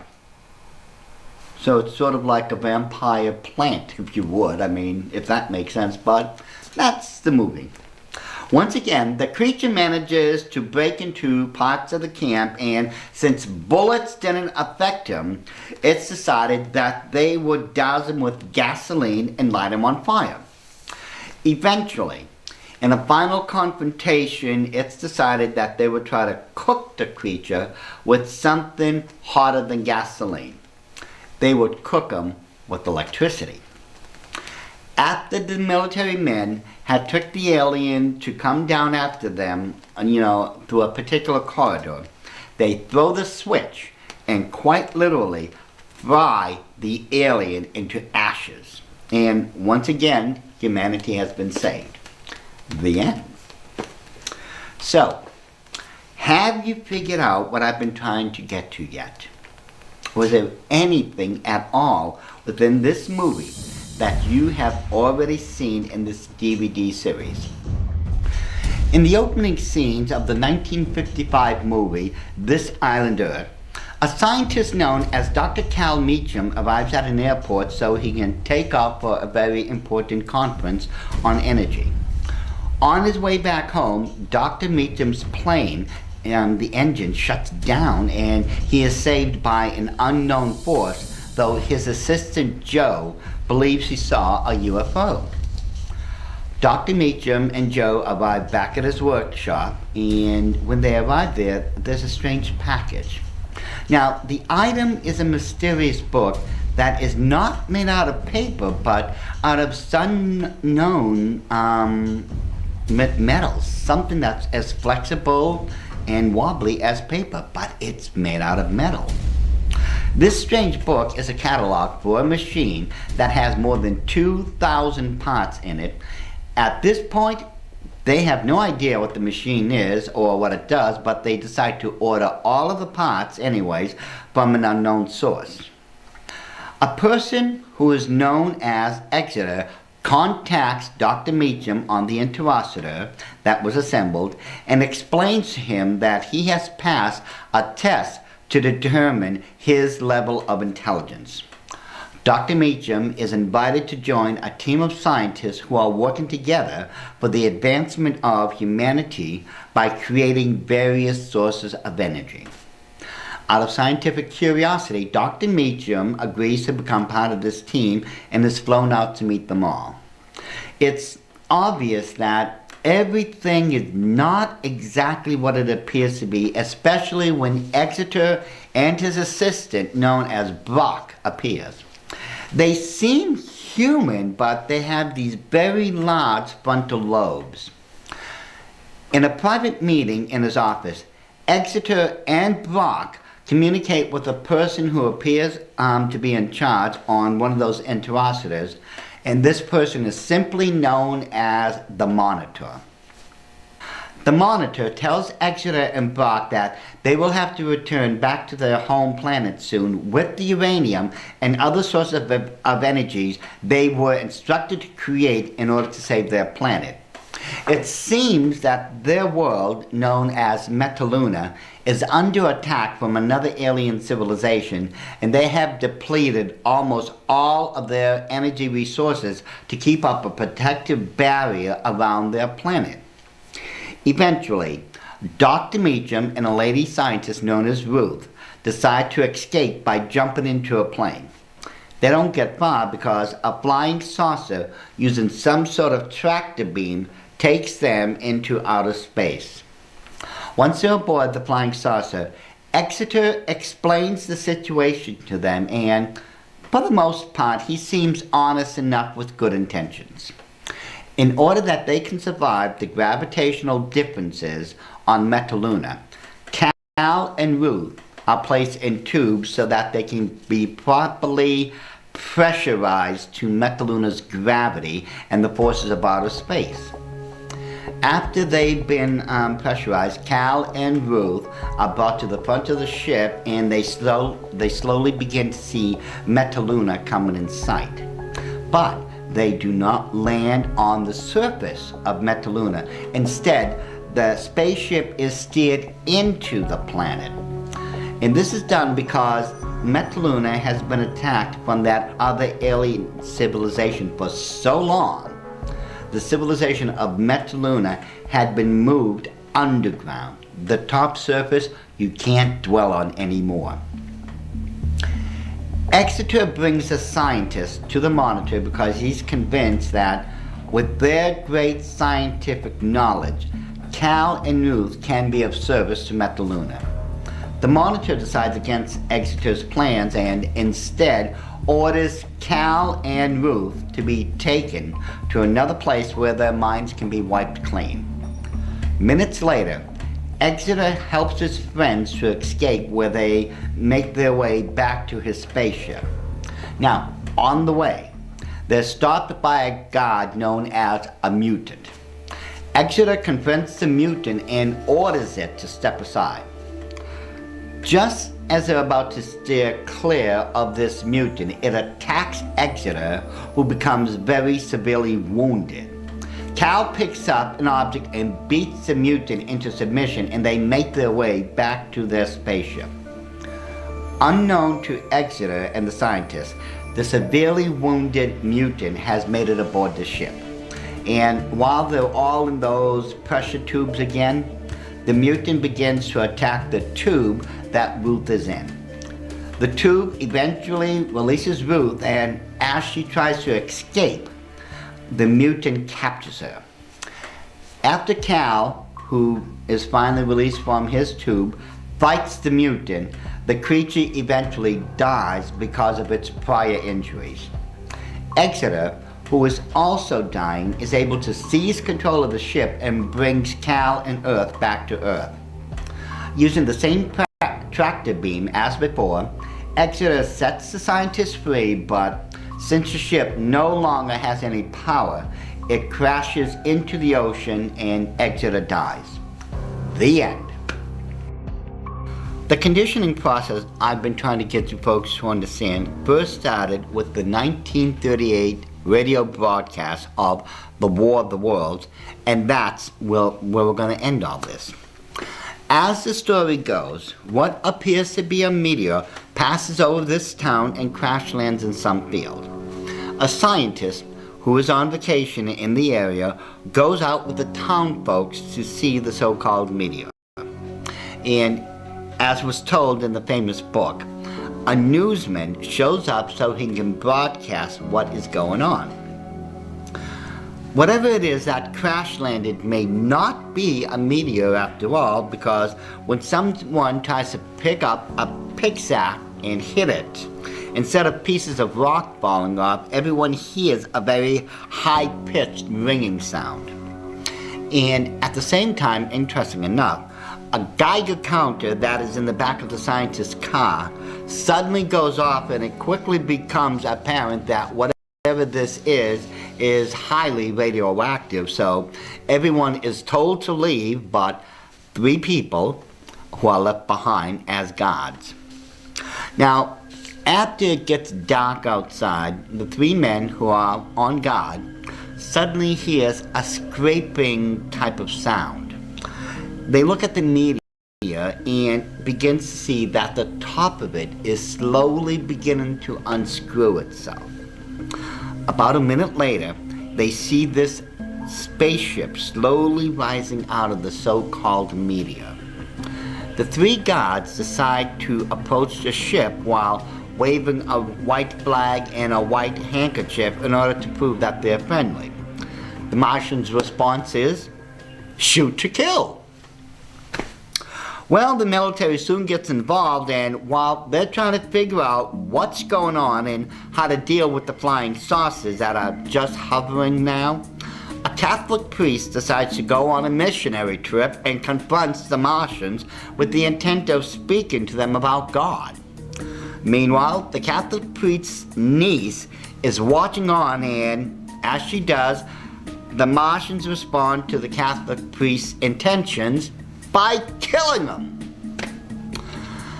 Well, at that moment, the military immediately opens fire, and the flying saucers have some sort of force field around them and cannot be touched by anything. The Martians have determined that it's time to execute their plans and goes on a killing spree, destroying anything in their path. Around the world, you can see different cities and such being blasted out of existence. Meanwhile, the scientist and Anne escape the area in a plane but is shot down by one of the flying saucers, and they quickly make their way into a farmhouse. While trying to find a safe way out of the back door of the farmhouse, an alien periscope comes out of the spaceship and enters into the farmhouse and begins to look around. Anne screams off her head, and the scientist beats the periscope until it drops. He takes the camera part of the periscope with him for further examination later on. Once the periscope had been destroyed, an alien shows up in the farmhouse and demonstrates a severe weakness when it runs away from a flashlight that was shined on its face. It's obvious very, very light sensitive. Anne and the scientist barely escapes with their lives as the Martians decide to blow up the farmhouse at this point. Anne and the scientist get separated, and eventually he finds her in a church building. Eventually, what happens? Even though you find out that an atom bomb cannot destroy the spaceship, suddenly the ships begin to crash onto the Earth. You find out towards the end of the movie that the Martians have died because of the germs and bacteria in our atmosphere. We have a natural immunity against such things. However, the Martians do not, and mankind is once again spared from an alien invasion. The end. There is one last photo I'd like you folks to take note of. In this photo, you will see a YB-49 airplane. It was this type of airplane that was used to fly the atom bomb that would be dropped on top of the flying saucers in the War of the Worlds. But wait a second. Hasn't this plane already been identified as one of the UFOs our government, through the military, have created? Now, isn't that a curious thing? The spaceships. Every single one of the flying saucers, UFOs, spaceships, or whatever you want to call them, you have already seen. Now let me demonstrate this. Here we have the spaceship which Klaatu had flown in the movie The Day the Earth Stood Still. And here, in this next photo, we have an almost perfect copy of that same ship that has already been identified as one being made by Nazi Germany. This next one, this is one of the flying saucers that was attacking the world in the movie Earth versus the Flying Saucers.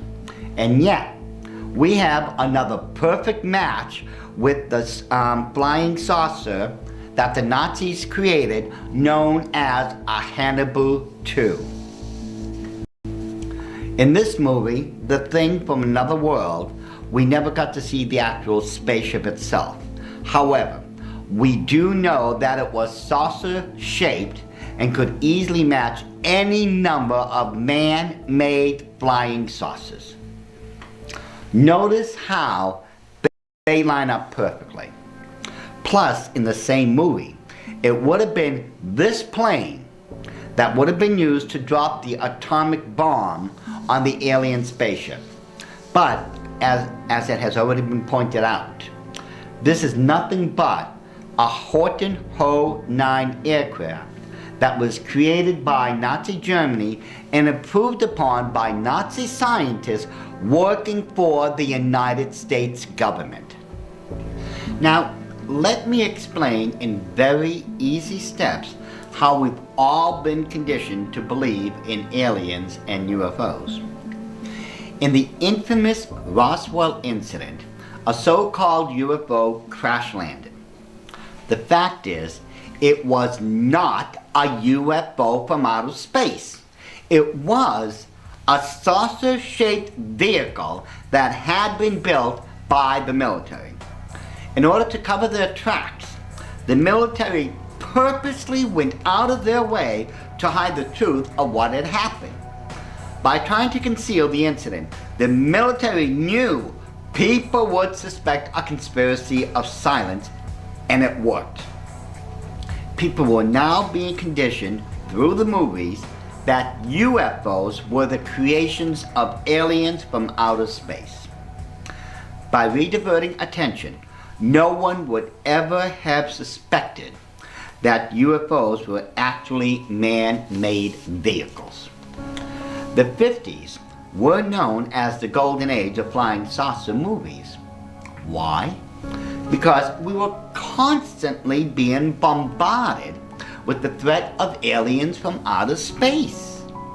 The psychological condition that our government wanted to impose upon us worked flawlessly. In a declassified CIA memorandum, the following was revealed.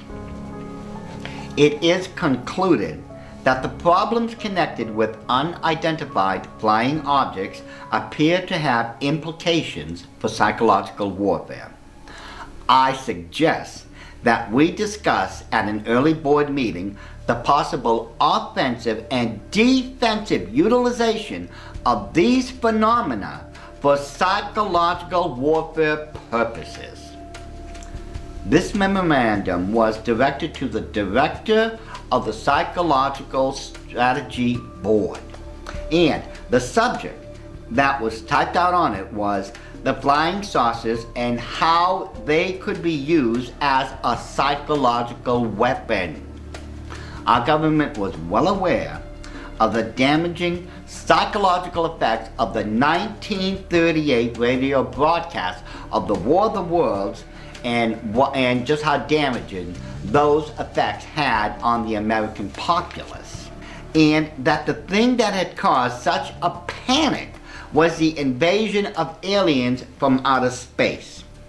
It had a very profound psychological effect the first time around, so our own government decided to use it again to hide the fact that they were the ones that had created the flying saucers from Nazi designs and had used psychological methods to get all of us to believe that UFOs are flown by aliens from outer space. And that by using these psychological weapons against us, they could hide the fact that they have always been the ones creating and manufacturing flying saucers and not aliens from outer space. So the big question becomes, why? In the 60s, television became the new thing, and it was through this television show that the conditioning process would continue. Most importantly, in order to keep this conditioning process going, the same kind of UFO vehicles must be used. In other words, since you've been psychologically conditioned to believe that certain shapes represent UFOs, then these same ships must be used in television shows that deal with outer space or aliens. Let's go briefly through a number of television shows so you'll see what I'm talking about. Since you ladies and gentlemen have already seen me make comparisons between UFOs in the movies to those that were made by our government, I won't give you any more lengthy explanation. I will simply show you the television show and their vehicles, which you'll be able to immediately identify as flying saucers that we have already seen had been built by the military. To begin with, let's start with My Favorite Martian. Now, in 1963, My Favorite Martian was aired, and it was the first television show about a Martian that would be living here on the Earth. The Invaders was the first television show that I remember in which we were covertly being invaded by these aliens from another planet. Then there has to be the penultimate television show about alien and monsters, which was known as Lost in Space. And the Jupiter 2, this spaceship, was modeled after the classic flying saucer design. Interesting enough, when they tried to revive interest in the television series by making Lost in Space into a movie, the Jupiter 2 took on more of a triangular or pyramid design, which you already know of our own military had created for psychological warfare. Then there was The Land of the Giants. This was another one of those television shows I know the vast majority of people will remember. The spin-drift spaceship was fashioned after the spade-shaped Avrocar that our government had been perfecting. Now, if you've never heard of anything related to Star Trek in your entire life, then you are from another planet. And like the one in this photo, the vast majority of ships in this show were saucer designs. Now, the British invasion didn't just involve music. It also involved television shows. Now, the tripods was basically about the Earth had been taken over by these aliens referred to as the tripods, and their vehicles were very much like the vehicles driven by the Martians in that movie, The War of the Worlds. This picture you're looking at is known as a cap. In this series, everyone would be taken aboard one of the tripods, one of those space vehicles, have their heads shaved, and have this gold cap grafted onto their bare heads. Once they did this, the person would literally lose all sense of individuality and walk about in a passive state. What is remarkably interesting is that this gold cap is shaped exactly like the Illuminati capstone, and if you look carefully in the center of this design, in this next photo, you should be able to see an eye that looks very much like the Eye of Horus, or what is also known in the Illuminati as the eye in the capstone, which is the oldest symbol for the Order of the Illuminati. And trust me, folks, none of this is an accident or coincidental. In 1983, a mini-series took the United States by storm. It was called and it was a mini-series about an alien race that were actual lizards who were going to covertly bleed the earth dry of all its waters. And their spaceships, which were 5 miles across, is your typical flying saucer designed spaceship. The miniseries had become such a cult classic that a TV series after the same name was created. And in this next photo, you can see that the spaceship basically still is a flying saucer design, but it became modified. Though this is not unexpected, since our military has modified many of the Nazi-created flying saucers in the past for covert reasons and for the use of psychological warfare on all of us. Another import from Great Britain was called UFO. In a joint effort, Great Britain and America would be defending Earth from flying saucers that was trying to invade us. Once again, Illuminati symbolism could be seen in this show. The joint British and American task force was headed under a group known as Shadow. It was spelled SHADO. It was an anagram. Now, this unseen group, Shadow, was running the operations behind the scenes without anyone's knowledge and operating underneath a movie studio. And the shadow government of the Illuminati are still running everything behind the scenes, just like the one in this TV series. The symbol of shadow appears to be surrounded by a circle. However, upon closer examination, you will see that this is the letter G. This is the same cryptic letter that is used in the Order of Freemasonry. And especially in this case, since this is another reference to the Illuminati, the G stands for God, but we all know that the God that they're talking about is a false god known as Lucifer. The 50s were known as the golden age for UFO movies and so-called alien invasions from outer space.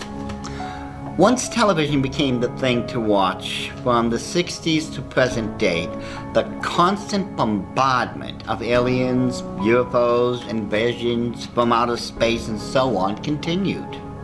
The governments of this world, because of the psychological and conditioning programs they have in place, do not want us to believe that they're the ones who's creating flying saucers. Instead, by continuing to bombard us with a never-ending stream of outer space programs, they do want us to believe in aliens and that flying saucers come from advanced civilizations way off in outer space.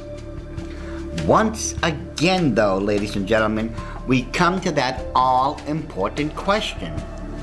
Why?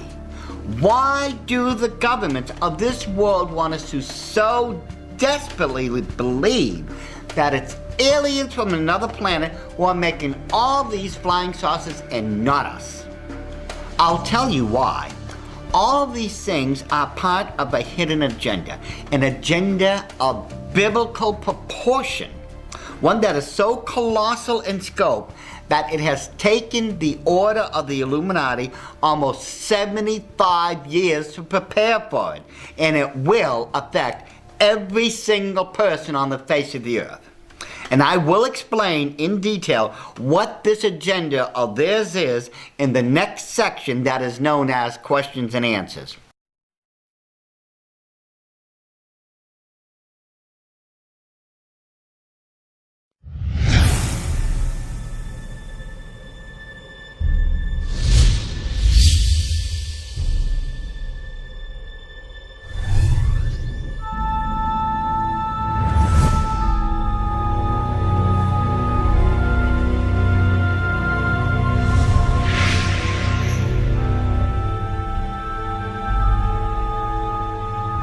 Now, Doc, in your expertise, are these real nuts and bolts crafts? Are they out of this world or in this world? Well, Kenneth Arnold was among millions and millions of people who believe in UFOs, but the problem is, you see, Kenneth Arnold was wrong. He was flat out wrong. It was and it wasn't a case of mistaken identity. Let's examine the evidence once more. Kenneth Arnold stated that when he saw those 9 objects, he was 20 to 25 miles away. Now that's 20 to 25 miles away, Corey. That's a huge distance. So that raises a serious flag right there. But the most compelling evidence, which demonstrates he did not see a so-called flying saucer from outer space, is actually in his own book called The Coming of the Saucers. Now, if we look at this photo here, this is a rendition of what Kenneth Arnold stated he had seen back in 1947. And yet, at the same time, Nazi Germany had already perfected the Horton Hoe. Now, we've already demonstrated, we've proven that the Horton Hoe, was improved upon by our own military scientists. There is nothing about Kenneth Arnold's encounter that cannot be explained away. The fact of the matter is, it was simply a case of mistaken identity. That's all it was. I mean, we can just take a look by comparison, because no one knew at that time that our own government was secretly building these types of aircrafts. I mean, if it was just Kenneth Arnold alone, I could see your point, I guess, in a major way. And Kenneth Arnold was 23 to 26 miles away, so he could have been seeing anything. Yeah. But there's been millions of eyewitnesses. Could they all be wrong? Okay, let's use the Kenneth Arnold incident again here. Newspapers, of those days was reporting what had been seen. Now, here we have a photo from the Tulsa, Oklahoma newspaper, and here we have another photo. These were taken just about the same time. Now, my question is, what are they? I mean, all the eyewitnesses agree, or to some extent, that these are flying saucers, correct? Okay. Can you tell that they are flying saucers by looking at the photos? Not right off the bat, no. No, that's my point. If we go by the photographic evidence, and these were taken at nighttime, just using the regular cameras that they had in those day and age, there is absolutely no way you can say that these are flying saucers. Okay, I'll go with all that for now, but now I have to ask you about the ancient drawings and even the so-called new TV series, Ancient Aliens. They'll have us depict these ancient drawings as ancient UFOs and how they bring even the modern day ties. But now we look at this one painting. Is this supposed to be a UFO, or is this some kind of a balloon? You can't tell me what it is. That's the problem. And just because we know it's not a balloon does not suddenly make it a UFO. Alright, take a look at this next photo. All right, you see these people looking up into the sky. Some of them's not paying attention at all. But is this supposed to be some UFO wandering around in the nighttime sky? No, no, because, okay, let's look at this, this section here. Let's look at this enlarged version. Okay, you will see a cloud with a nimbus or halo. Now, this denotes the holiness of God. And upon further examination, you will notice that the cloud is filled up with angels or saints that also have halos around their heads. That painting is not about aliens or UFOs. It shows God's divine blessing upon the Virgin Mary when she was being told that she was going to have the Christ child and nothing more. Could you just say that even this next painting is just a comet themselves? How do you explain the people inside the comets? Well, let's take a look at this one anyways. We see the crucifixion of Christ, and on either side we see, if we look down here, the enlarged versions of comets. Now, people are trying to say that because these beings are inside whatever these are, that makes them UFOs, ergo these must be space aliens. Well, that's not how it works. You see, in classical and Renaissance paintings during those periods, beings like angels and saints were always depicted in these type of mystical ways. Some had halos, some did not have halos, some had wings, some did not have wings.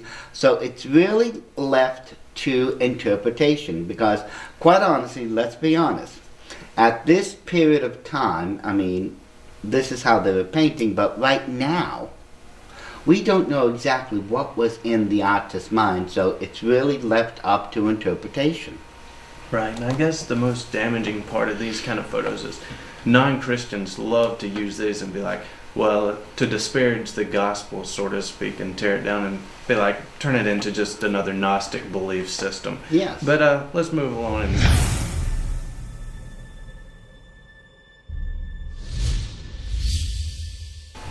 Nazis, we have to understand what was going on in their mind at the time, and their own personal belief system. And this actually has a lot of major connections. You see, Corey, during the time of the Nazi regime, there was 3 major occult groups operating through Germany, and there was high-ranking Nazi officers in them. The first one was the Order of the Illuminati, and, well, they worked through the Masonic lodges and kept in the shadows, giving Adolf Hitler his orders. Then there was the Thule Society and the Brill Society. Those two were also occult schools, but they operated more or less in the open. Now, the Thule Society actually derives their roots from the ancient Greco-Roman world. It was an elite group made up of only the best of society, and those who joined the Thule Society had to sign a blood oath. The name Thule is Greek in origin and is based upon an ancient Roman myth that there was a lost landmass known as Hyperborea, and that the capital of this landmass was Thule. The symbol of Nazi Germany was a swastika. And we look at this photo here, it shows an ancient Roman coin. Okay, this is known as a drachma. Now notice on the reverse of the coin, if you didn't know better, you'd swear this was a Nazi swastika, wouldn't you? But you see, this came way before the creation of the swastika. Remember, this is an ancient Roman coin. It was around almost 2,000 years before the Nazi regime. All the Nazis did was steal the symbols from the Roman world. I mean, here's an example. Take a look. We have the swastika, the laurel wreath, and the eagle, okay? That's the Roman eagle and the Roman cross and the Roman laurel wreath of victory. All that happened here is that the Nazis took these designs, blended them into symbols that would fit their belief systems, and that's it. In other words, they stole the symbol from history, from the Roman world, and put it into theirs. It's the same thing with the spaceships that they were designing. You see, members of the Brill Society especially believe that they were in contact with an Aryan race somewhere out in the area of Alpha Centauri in the Aldebaran system.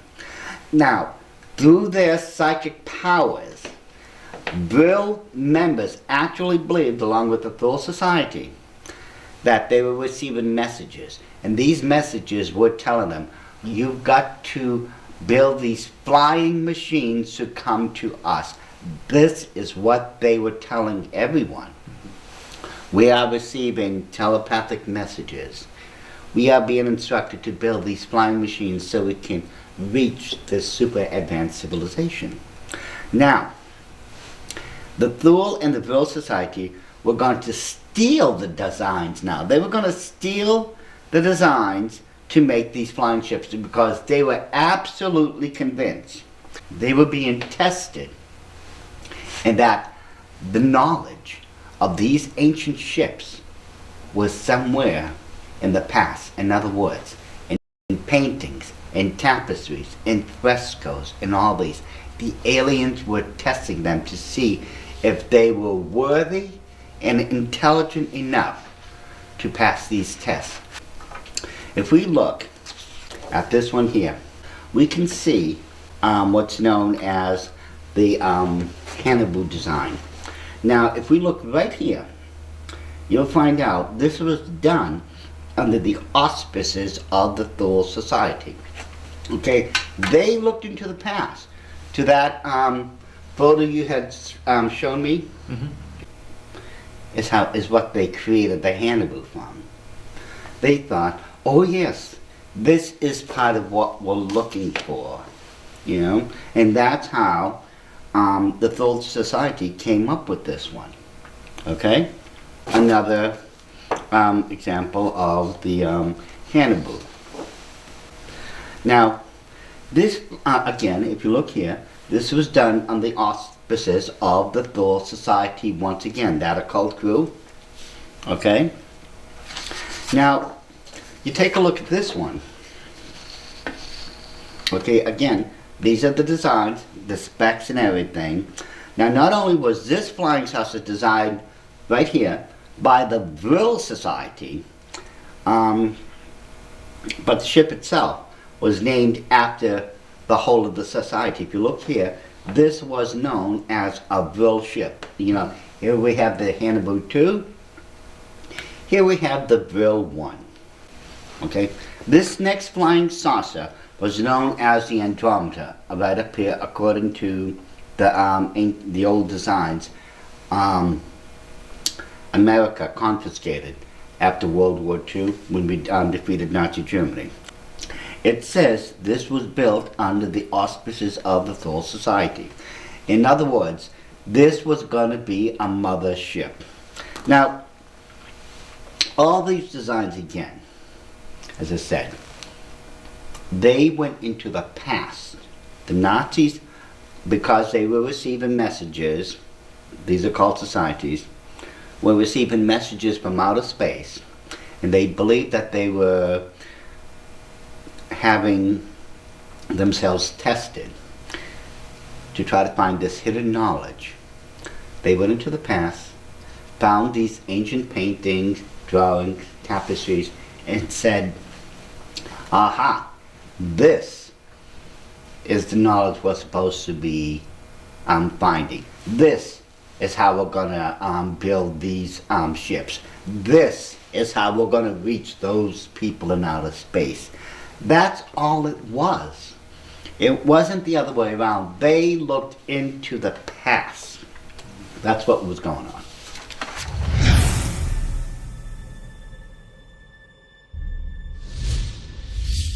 Now, if you take a look at this one, I mean, does this not obviously scream like these were aliens here on Earth? No, no. You see, This was shown, quite a number of years ago. I remember that people were looking into the past and saying, aha, look, it's 2.5 feet tall, it's gray, it's an alien. No! What this is one of the children of King Tutankhamun that died.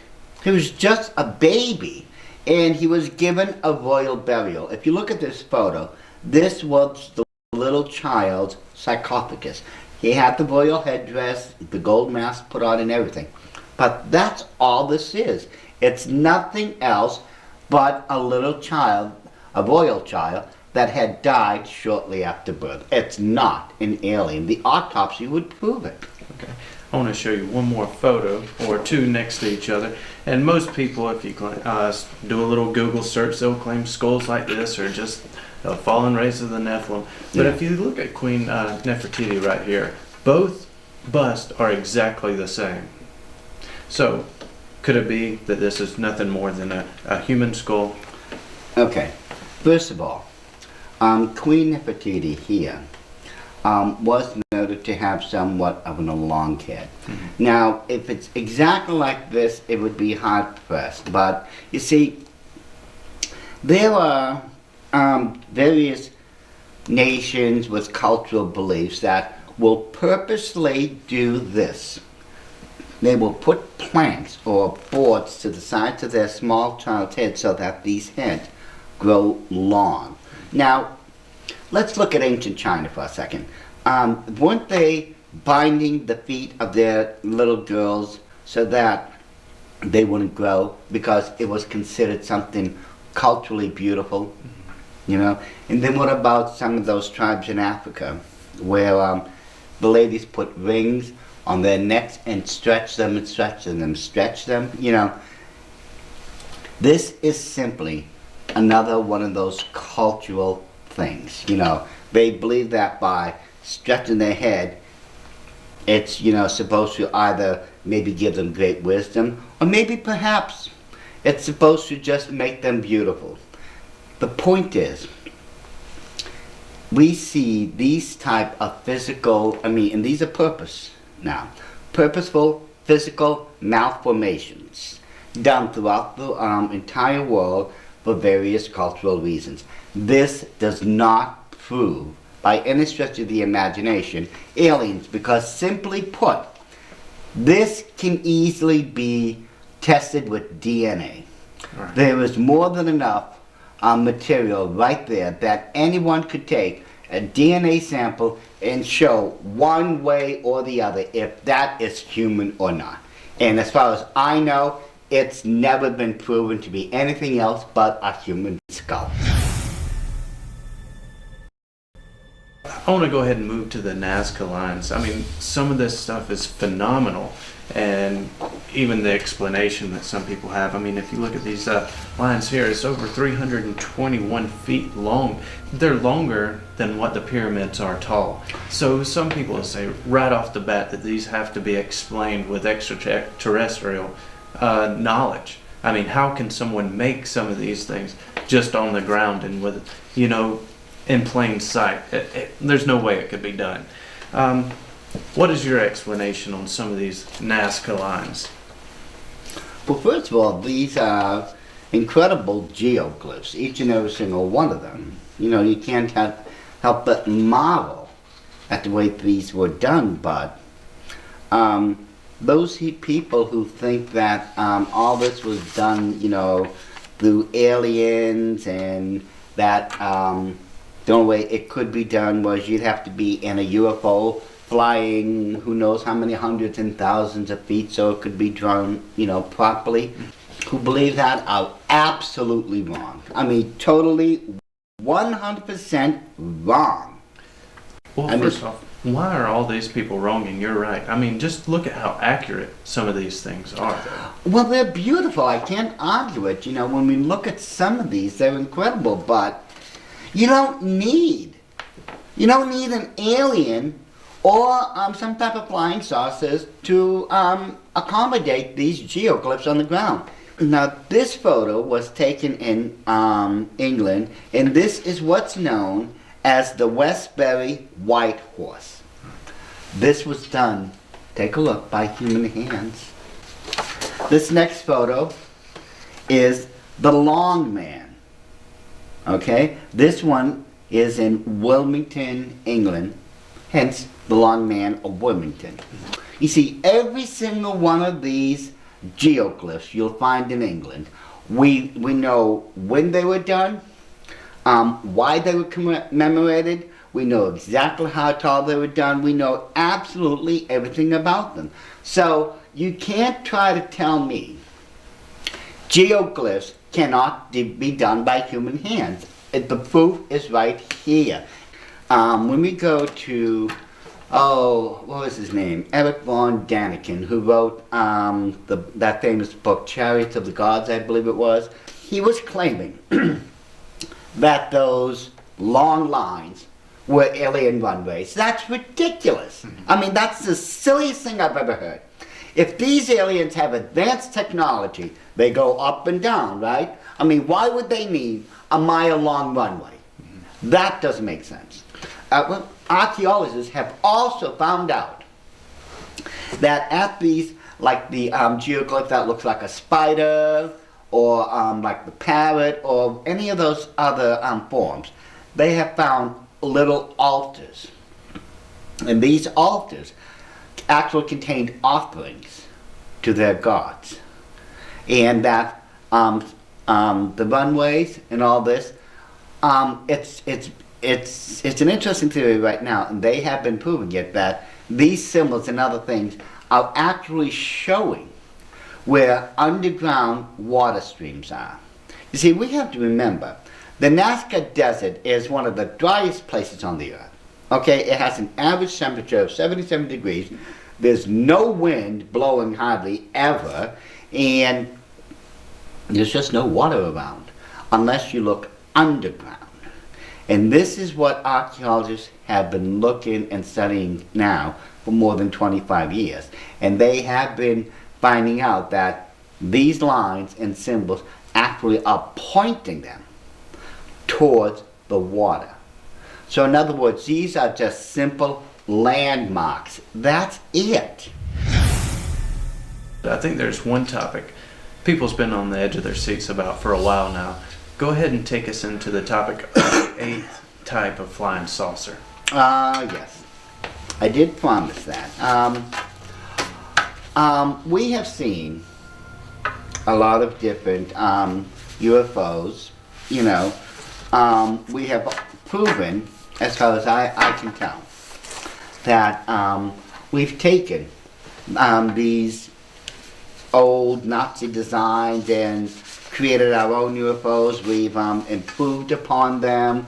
We've come up with advancements as a result. But the problem is, people think that, because there are all these different designs, ships, that there must be many different races trying to visit us. And as I said before, there are 8 major kinds of so-called UFOs. Now, we've already gone over 7 of them. Now, we are going to start with the 8th one, and I think the 8th one is going to answer the questions once and for all. Now, let's start with this one, Corey.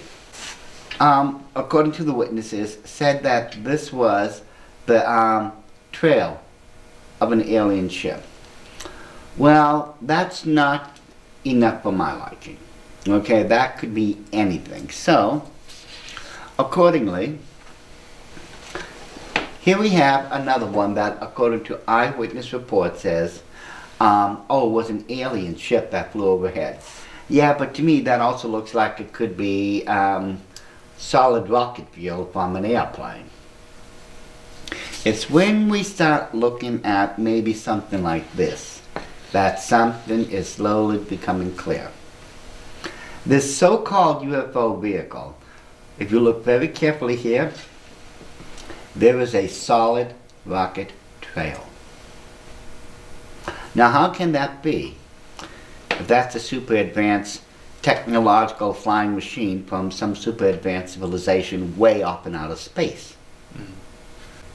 I mean, but these are all classified as UFOs. I mean, take a look at this next one. Can you see that one in the trail?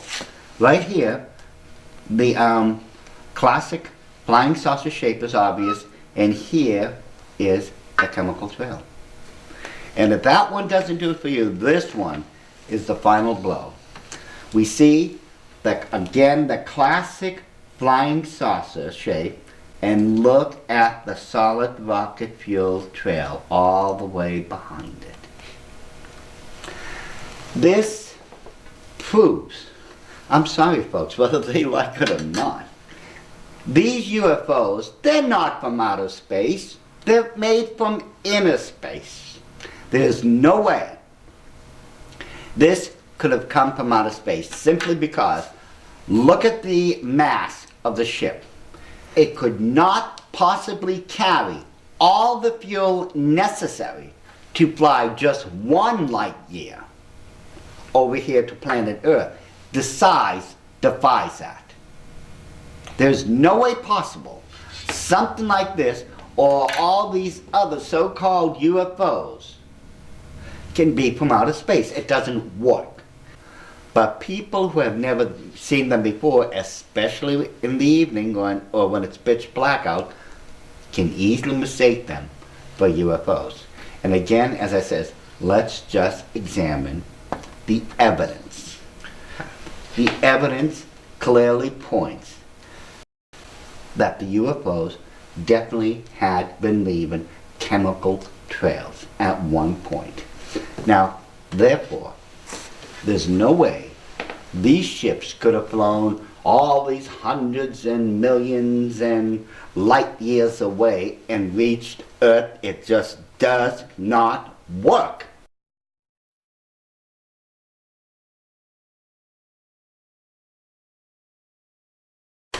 Aliens, fallen angels, or Antichrist. The name alone will catch the attention of us all. But moving into maybe 2 of the most fascinating sections, giants and War of the Worlds.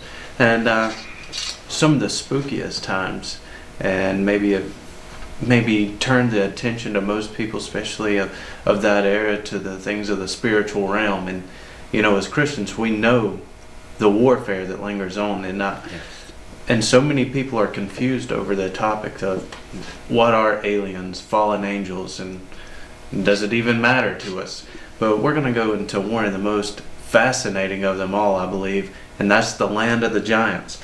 And we go, even in the British Isles alone, we see thousands of megalithic stone circles and everything.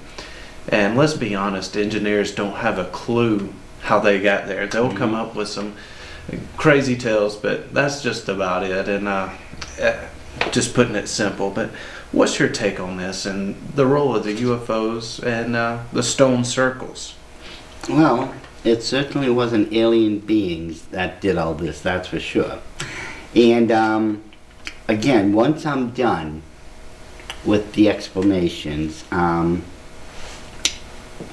think we're going to see a lot of common sense, you know, because this really is common sense, but for some reason I get the nagging feeling that some people are going to say it's aliens no matter what, you know. But as far as what you were saying with the stone circles and all these ancient civilizations, you know, it really was a puzzle for a lot of our modern day engineers, archaeologists and everything.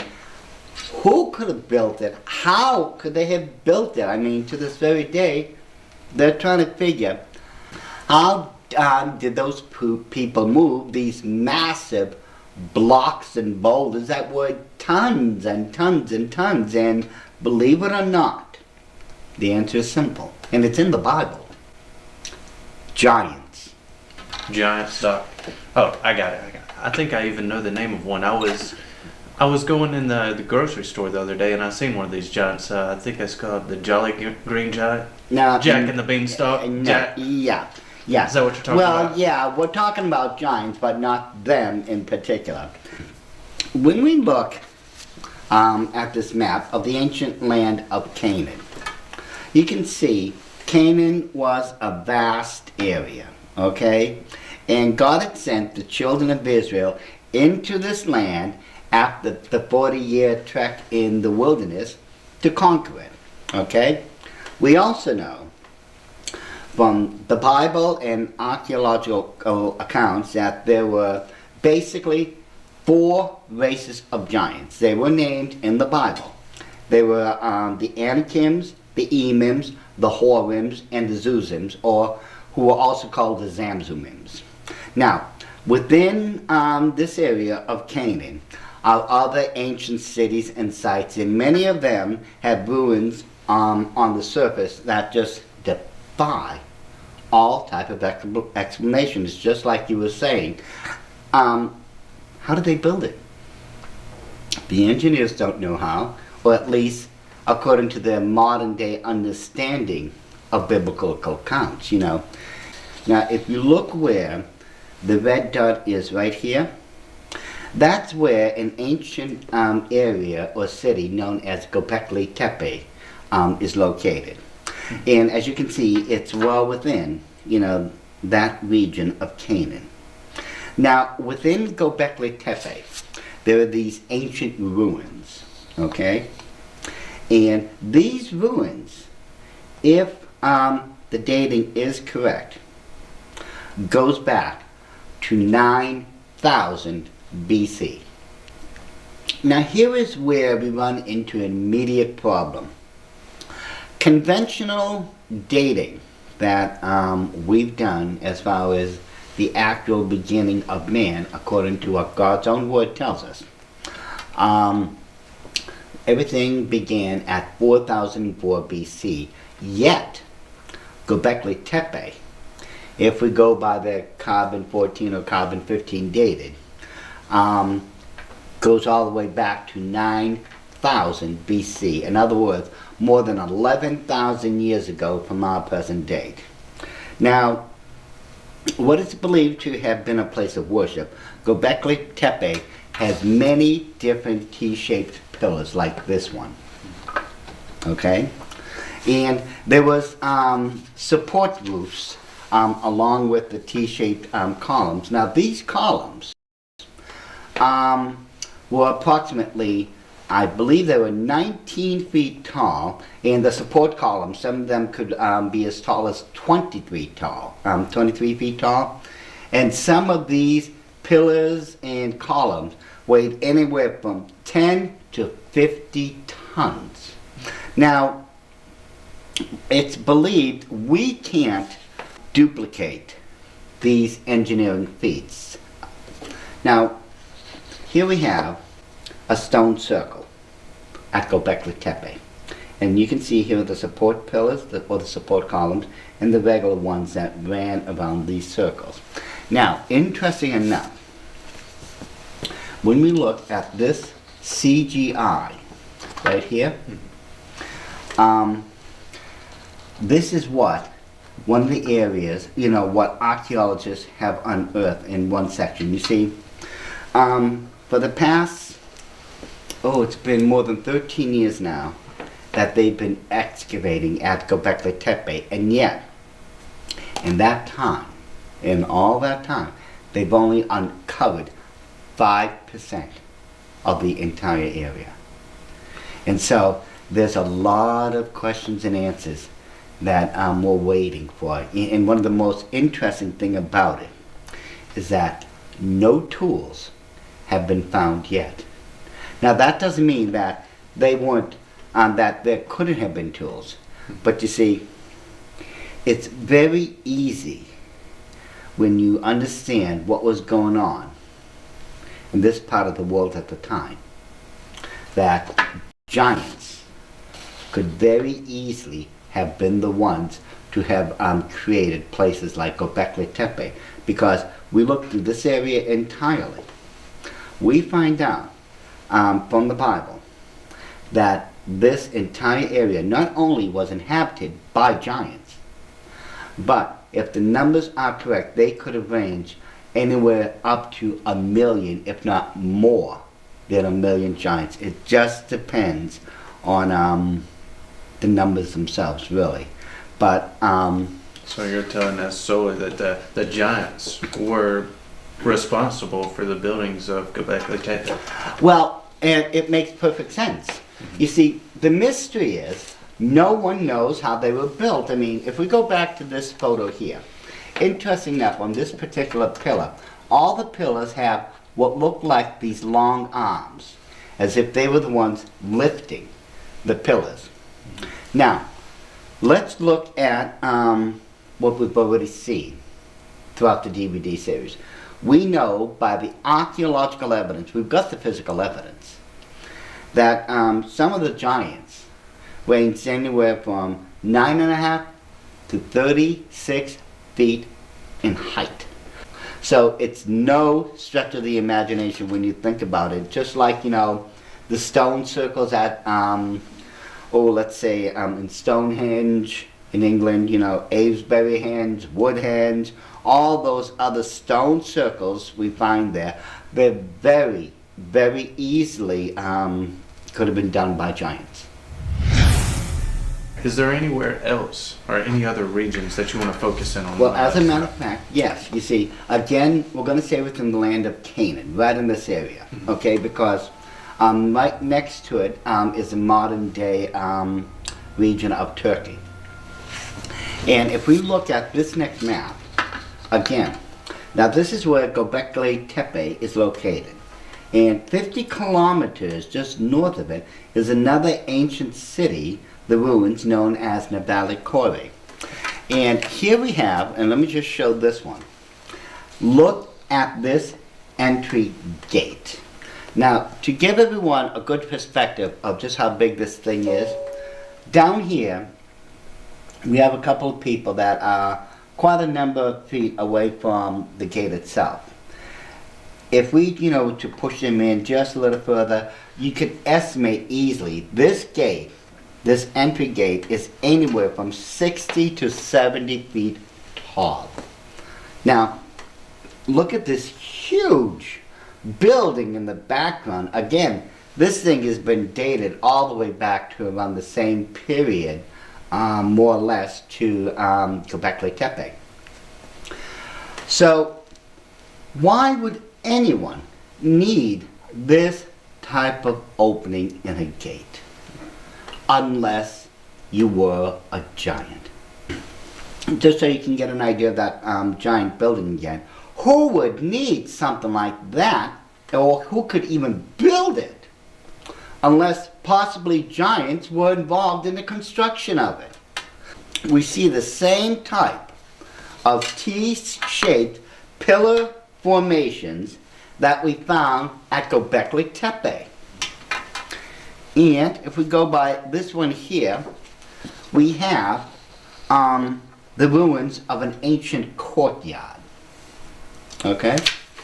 Now, interesting enough, again, as I said before, if we look at the structures very carefully, we compare the T-shaped pillars here of Göbekli Tepe to these here at Navali Kore, they line up.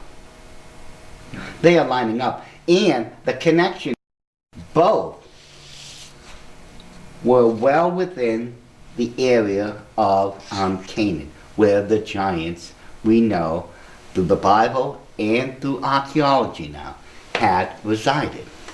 Now, when we start comparing these structures to other structures of the world, something begins to line up. We take a look at this ancient megalithic formation. This is where it gets interesting. Here is Göbekli Tepe, one of the stone circles that they have unearthed so far, okay? Does this stone circle look at all familiar to this one? Yeah. Are you hinting at the possibility that even giants are not really strictly in tune with the places of the Bible? Well, giants, there are records of giants. I mean, real giants, not, someone who's 7 feet tall. I'm talking about genuine giants, according to what the Bible describes as, throughout the world. I mean, when we, just, as it says, let's look at this structure here. You can tell. It's, someone is on the same line here. Okay? One of the mysteries about Stonehenge, again, how was it built? Engineers can't figure this out because, among other things, the material is made out of a rare blue granite stone that you can't find in that area at all. You have to go hundreds of miles away to find it. So, how did they get them here to begin with? Then how did they hoist the top part up there? Think about this for a second. You're a giant. Let's say you're one of those big 30 plus foot giants. Okay? Giants could more than easily have made any of these structures, and as far as lifting these lintels up, they couldn't do by themselves. They just had one of their friends help them. The common sense here, and I mean it really is common sense, when we look at the biblical records and the archaeological records, and especially where all of this had happened, it really was the giants that did it. In ancient Britain, okay, there's a story, and I remember this one, about a giant named Gomagot, which is translated into Gog Magog. This particular giant, and this was one of the smaller ones, was over 13 feet in height, and he was so strong that accordingly he could wrap his arms around a tree and with one pull uproot the whole tree out of the ground. As amazing as these stories sound, it sure makes a lot more sense than strapping a few ropes to some camels and they're the ones moving these ginormous rocks. Yeah. I mean, but some of this stuff is just really hard to really comprehend because, the mainstream has led us so far away from the truth of the matter. Well, let's face it, we're not going to get any of this information out of the mainstream media, but the truth of the matter is the archaeological evidence is overwhelming. There is hardcore physical evidence for giants. Remember, here we have one of the giants. Here's his head, his body, his feet are tucked in, as if he's in a fetal position. That stood 9.5 feet tall. Now, this is the same giant, the same size of giant you would have found Goliath. Okay? Sure. I mean, just take it in a modern day example. Most people who weight lift, they can easily bench press twice their weight. So imagine them lifting twice their weight. It's amazing to think about. Well, medically speaking, and a healthy female human being should be able to lift up her own weight. A healthy human male should be able to lift 1.5 times his own weight. If we go by the biblical account, and these giants do bear out the Bible facts on this. They had 6 feet, 6 toes, and double sets of teeth, 2 rows of teeth. And, they stood anywhere from 9 to 36 feet, and in some places higher. And here we have the weapons that they would be using against you if, they were coming after you. Think about this. Something that is this big. And you have a piece of wood on it. Who knows how big that would be, maybe like this. And it's connected with a leather strap. No human being would use something that big. It wouldn't be a tool, it would be a hindrance at that point. But a giant could easily wield any single one of these with one hand. There's no reason on this earth anyone would build something like that unless you were a giant. There is no other possible explanation. I don't care what type of ridiculous, summations people want to come up with, and I can guarantee you it certainly wasn't alien beings. I mean, yeah, alien beings were responsible for the creation of Göbekli Tepe. No. Alien beings, they say, created Stonehenge. No. All the local legends, the myths, the archaeological evidence, the biblical records, all completely point to the one and only logical conclusion that fits into everything. And that is giants. The Bible says in Genesis chapter 6, verse 4, that there were giants in the earth.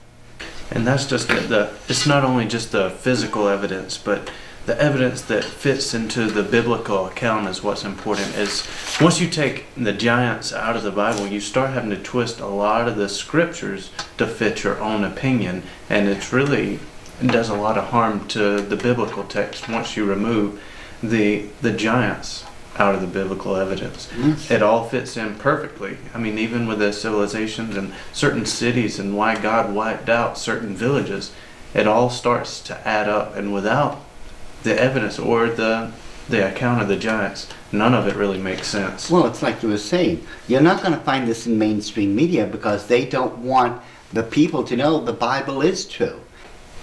All the various forms of the media, such as television, radio, newspapers, and such, had all been taken over by the Illuminati starting back in the 30s. They started buying them up, putting in their own editors. This is how you're going to run things. If you don't, you're out of here. And it's just like we was discussing yesterday, why they changed the giant or the fallen angel view to the Seth, because they didn't want people to feel uncomfortable.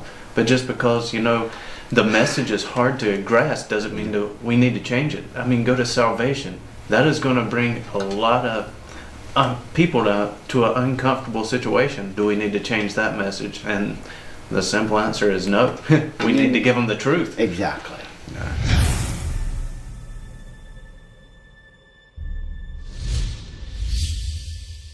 I am looking forward to seeing your interpretation of the stone circles and crop circles and the connection with both of them.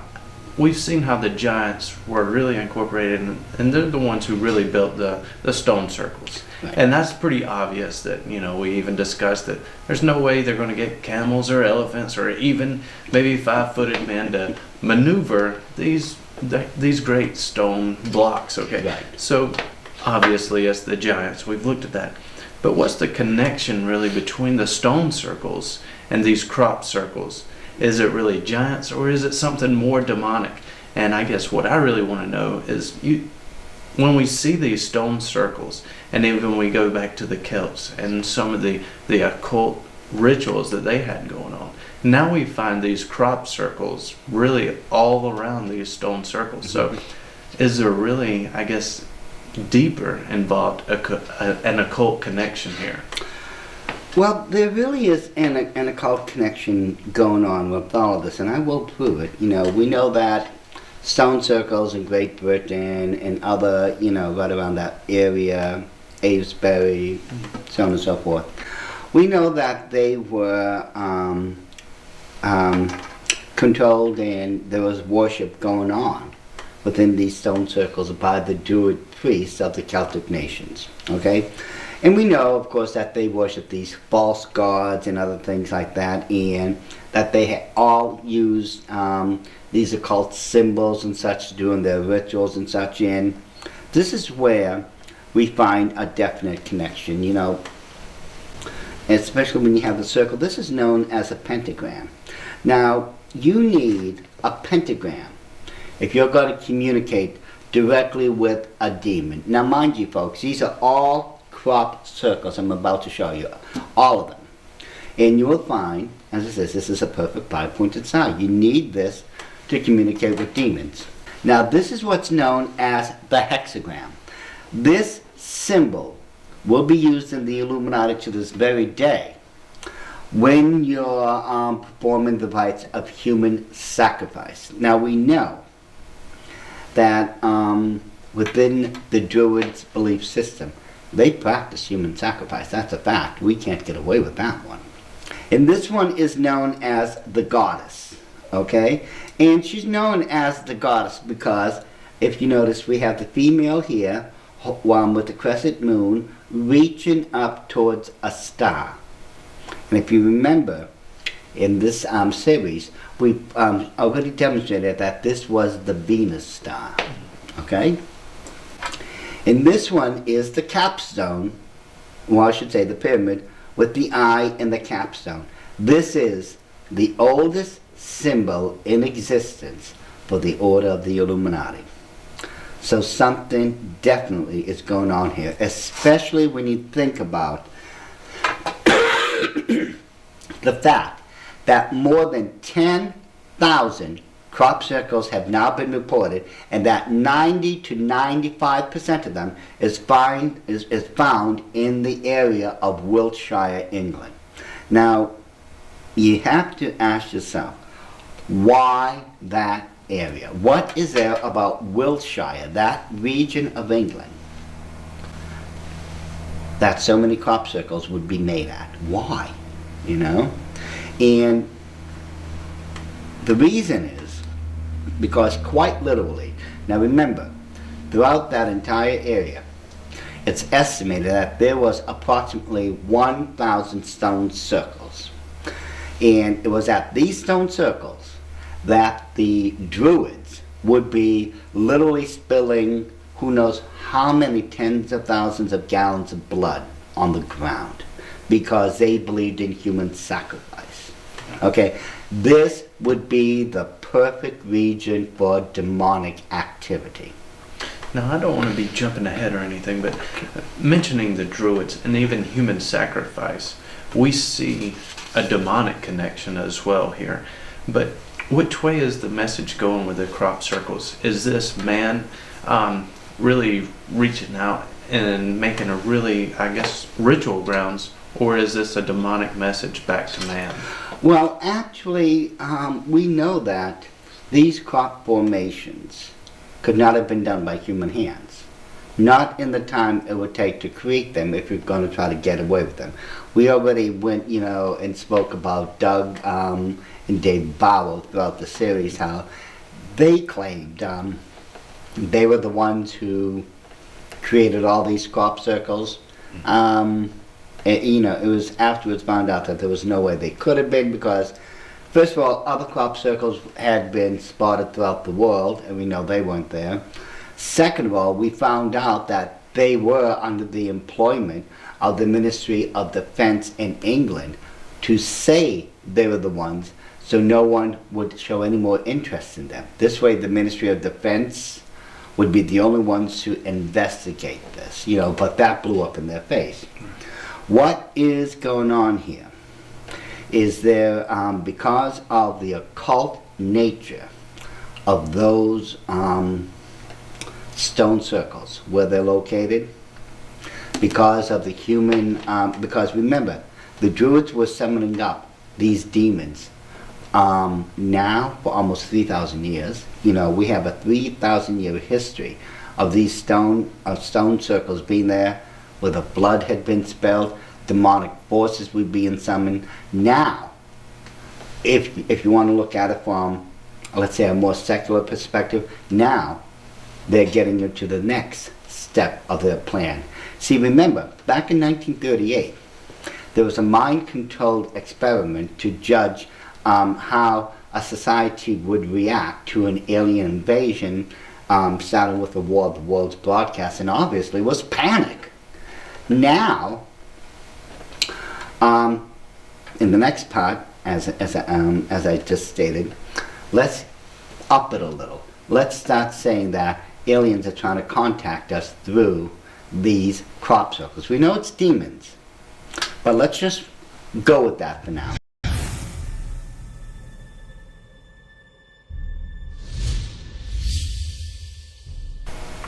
See, it's a matter of like coming to like now. It's demonic forces that is doing all these things. We know that the race of giants, as found in Genesis 6:1 through 4, I should say, were the offsprings of the mating of fallen angels or demons with female humans. And according to what the scripture says after that, the race of giants were created.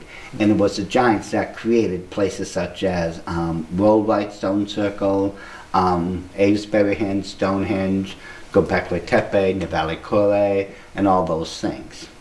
And they're demonic. Remember, their fathers who sired them were demons. We know that demonic forces were summoned at these stone circles because of the Druids, and we also know that demonic forces are now creating these stone circles. So there is a connection here, a definite connection. And one other connection you need to take a look at. Start with this one, Corey. You see, over here we have a stone circle, a crop circle, a formation that looks to me like it was just being built. And now we see these balls of light. Balls of light have been reported at all, at various at various crop circle formations.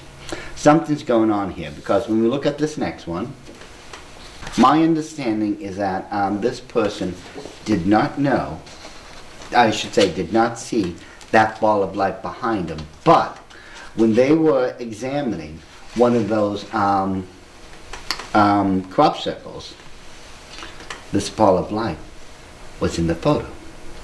So then, are we looking at another connection here? Well, according to what some people are trying to lead other people to believe, these orbs or balls of light are aliens, but they can't be. I mean, first of all, we have provided more than sufficient enough evidence to prove that UFOs are nothing but man-made constructs. They're flying machines we made, not some type of advanced civilization. So we can't go into outer space for an answer. We have to look towards inner space for the answer. And this is where we have been finding all the answers that's connecting all the pieces, as you just stated.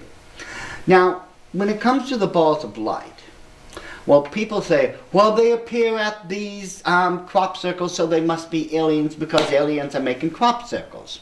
Well, that's not true.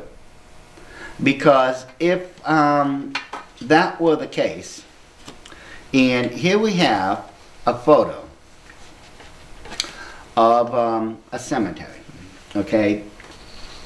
And if you look right here, we have one of those balls of light, don't we? Just like this. This is nighttime.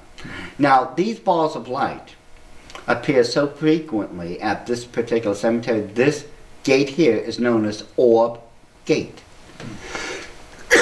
Because that's where the orbs in this cemetery is appearing. Now, at this cemetery marker, you notice right here, we have orbs. Now, unless they're trying to tell me that aliens are haunting cemeteries, something else obviously must be going on.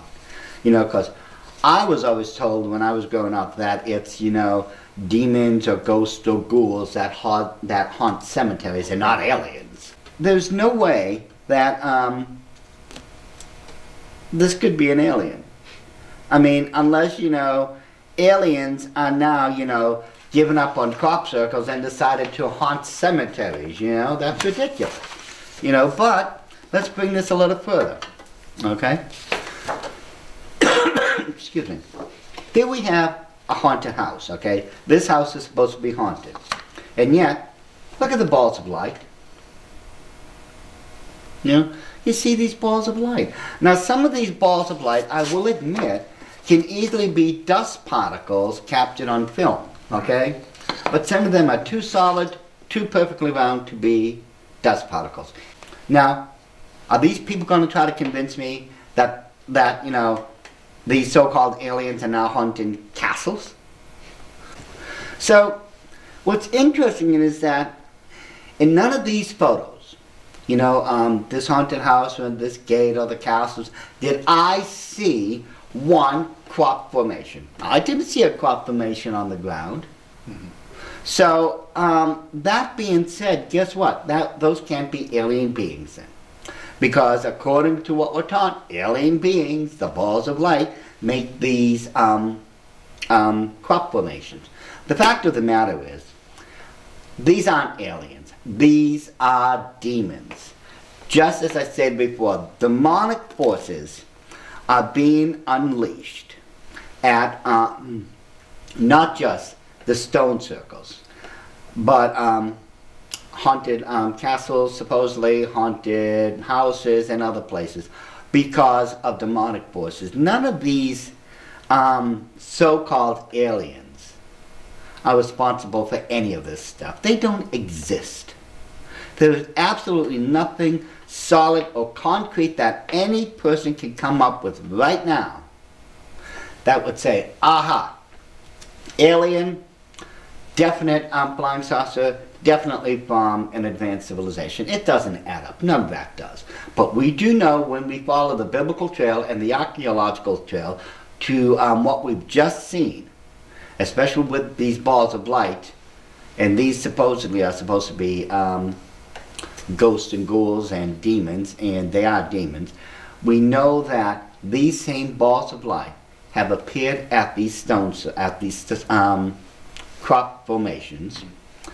And the reason those balls of light are at these crop formations is because of the tens of thousands of people who were sacrificed at the stone circles to summon them up to begin with. It's a circle that's been created here, but people just don't see it, because they're being told it's something else.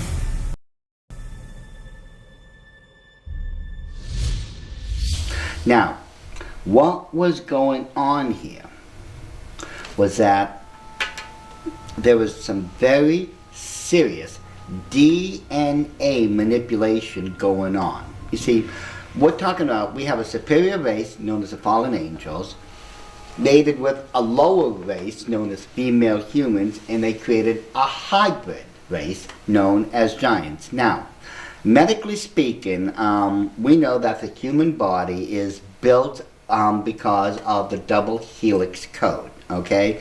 In other words, these strands, there are two strands, and they have all the information on them that would be needed to basically build a human being.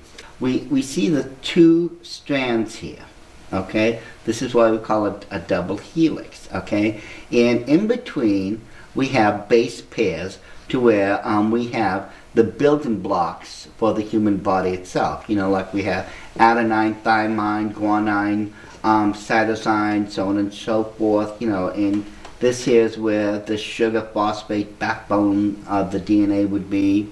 And all this information is carried to where we have a human being made. But what if we were to add a third strand?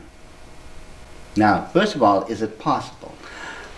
Medically speaking, it is quite possible.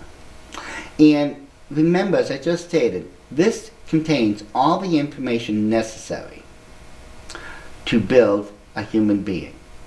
One of your size, let's say 6 feet in height, okay? But giants were a lot different than that. Some of them ranged up to 36 feet tall. A number of them had 6 fingers, 6 toes, double rows of teeth, so they would need a lot more information in their coding in order to build them as big as they were, which is why I'm convinced giants, just like their sires, the fallen angels, had a triple helix code. There are certain projects going on right now that are absolutely horrific. We know that our military has many different and varied groups within it, and one of them is known as DARPA. Now, DARPA is the Defense Advanced Research Project Agency. DARPA is known for its exotic and bizarre experiments, and they never seem to disappoint anyone when they're working on something. Right now, DARPA is in the middle of creating what's known as the implantable microchip. They are right now creating chips that can be planted directly into the human brain. They've also been working on, with various drugs and prosthetics to create some sort of mechanical exoskeleton that would actually connect to the body itself and greatly enhance all of its abilities. Now, if they were to add, excuse me, a triple helix code, they could quite literally create a superhuman soldier. And this has always been the goal of any military throughout the world. Every person wants to have the biggest guns on the block. And if we were to create the super soldier here in America, we would be able to take over the world if we wanted to. Now, DARPA is heavily involved in an area that no man should have ever gone to as far as I'm concerned, and that is cloning. And it's exactly what I'm saying, cloning, making a double. See, cloning is based on taking DNA material from a subject matter and duplicating it. Now, back in, I believe it was in 1996, there was a particular animal, it was a sheep, that was cloned for the very first time. This little creature down here did not have a normal birth. This little creature, known as Dolly, was created by taking DNA material from this sheep. Dolly was being heralded by the papers and the magazines as the greatest accomplishment man's ever done, but the truth of the matter is, once you let the evil genie out of the bottle, there's no going back. Even here, when they were talking about Dolly, and if you notice, Dolly looked exactly like her mother. They even asked, will there ever be another you? Now, Dolly had to be put down on February 14, 2003 because she had advanced arthritis and lung disease. However,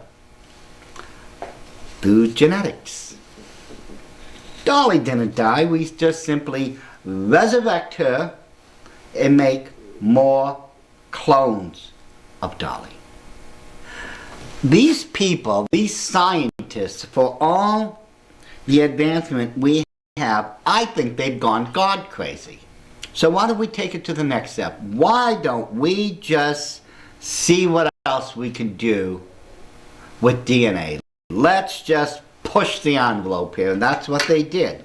And some of these are going to be startling to you, because I'm sure most of you have never seen this, where the scientists are playing God once again. They created what's known as a tigron. That's when you cross a lion with a tiger. You can see the stripes of the tiger. But this thing is so much bigger than what it should be. This thing, if I remember, when it stands up from tail to nose, is 14 feet long. You know, tigers don't get 14 feet long. They're usually 6 to 8. This was done through genetic manipulation. And this is exactly what Satan had done when he had fallen angels mate with female humans. Because if you remember, quite a number of the giants were 9.5 feet tall, 14 feet tall, and upwards. This is what you get when you start fooling around with God's creation. Now this next photo is where they took a llama and a camel, mixed the DNA, and they came up with what they call a cama. But if you notice, this little creature does not have a hump like its mother, so it would never be able to survive out in the desert for any long period, because it's this hump that stores water and fat and other things that the camel can live off of if there's no water or any nutrients like that in the desert that they're traveling through. They can survive off of that. But this poor little creature couldn't.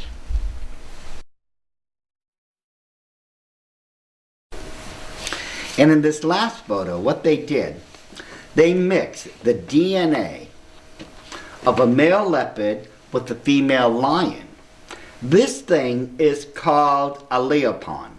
Now remember, this abomination was created when you take two different animals, two different genders, and combine them.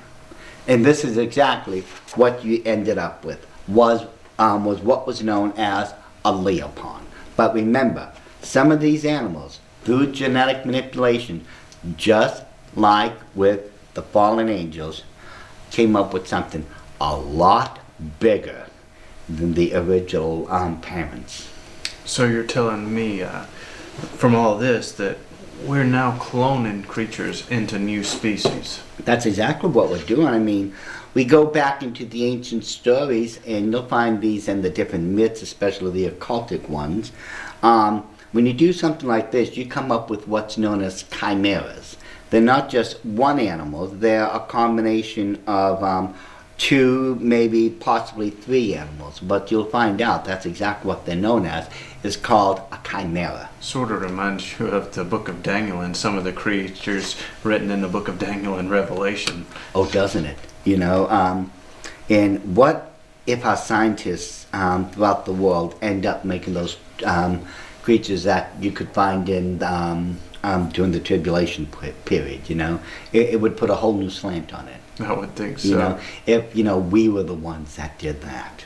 That's quite a thought, because I mean, if we had the capability now of cloning creatures, mixing them, and commingling things that really, in God's sight, should never be done. I mean, it just begs the thought of.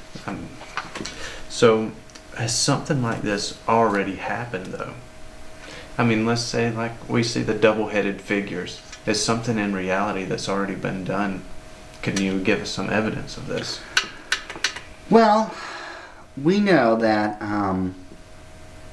they're aiming to create new species, new life, even possibly a super soldier, which Dr. Thomas Horn of Latest News Network in his books have postulated, known as transhumanism. Brilliant work what that man's doing, and he is right.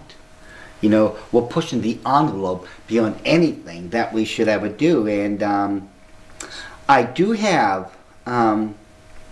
photos of early experiments. Right now, ladies and gentlemen, you may want to take the children out of the room. I mean, for the next 4 photos, for me, I wouldn't allow the kids to see something like this, because it's adults who have the reasoning abilities and the understanding that it would take to understand things like this.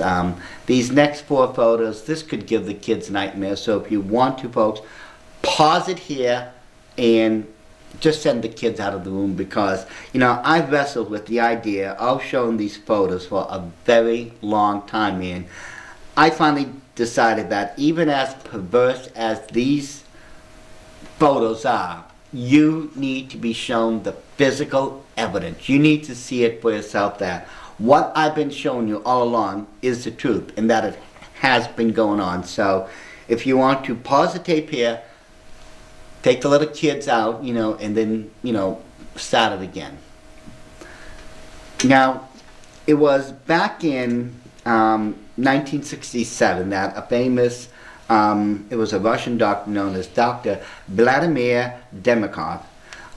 What he did, he removed the head and part of the body off of a live dog and connected it to another dog. Okay? As This was one of the photos taken towards the end of the operation. And the end result was that you now had a dog with 2 heads. Now, interesting enough, this is similar to the 3-headed dog known as Cerberus that guarded the actual gate to hell itself.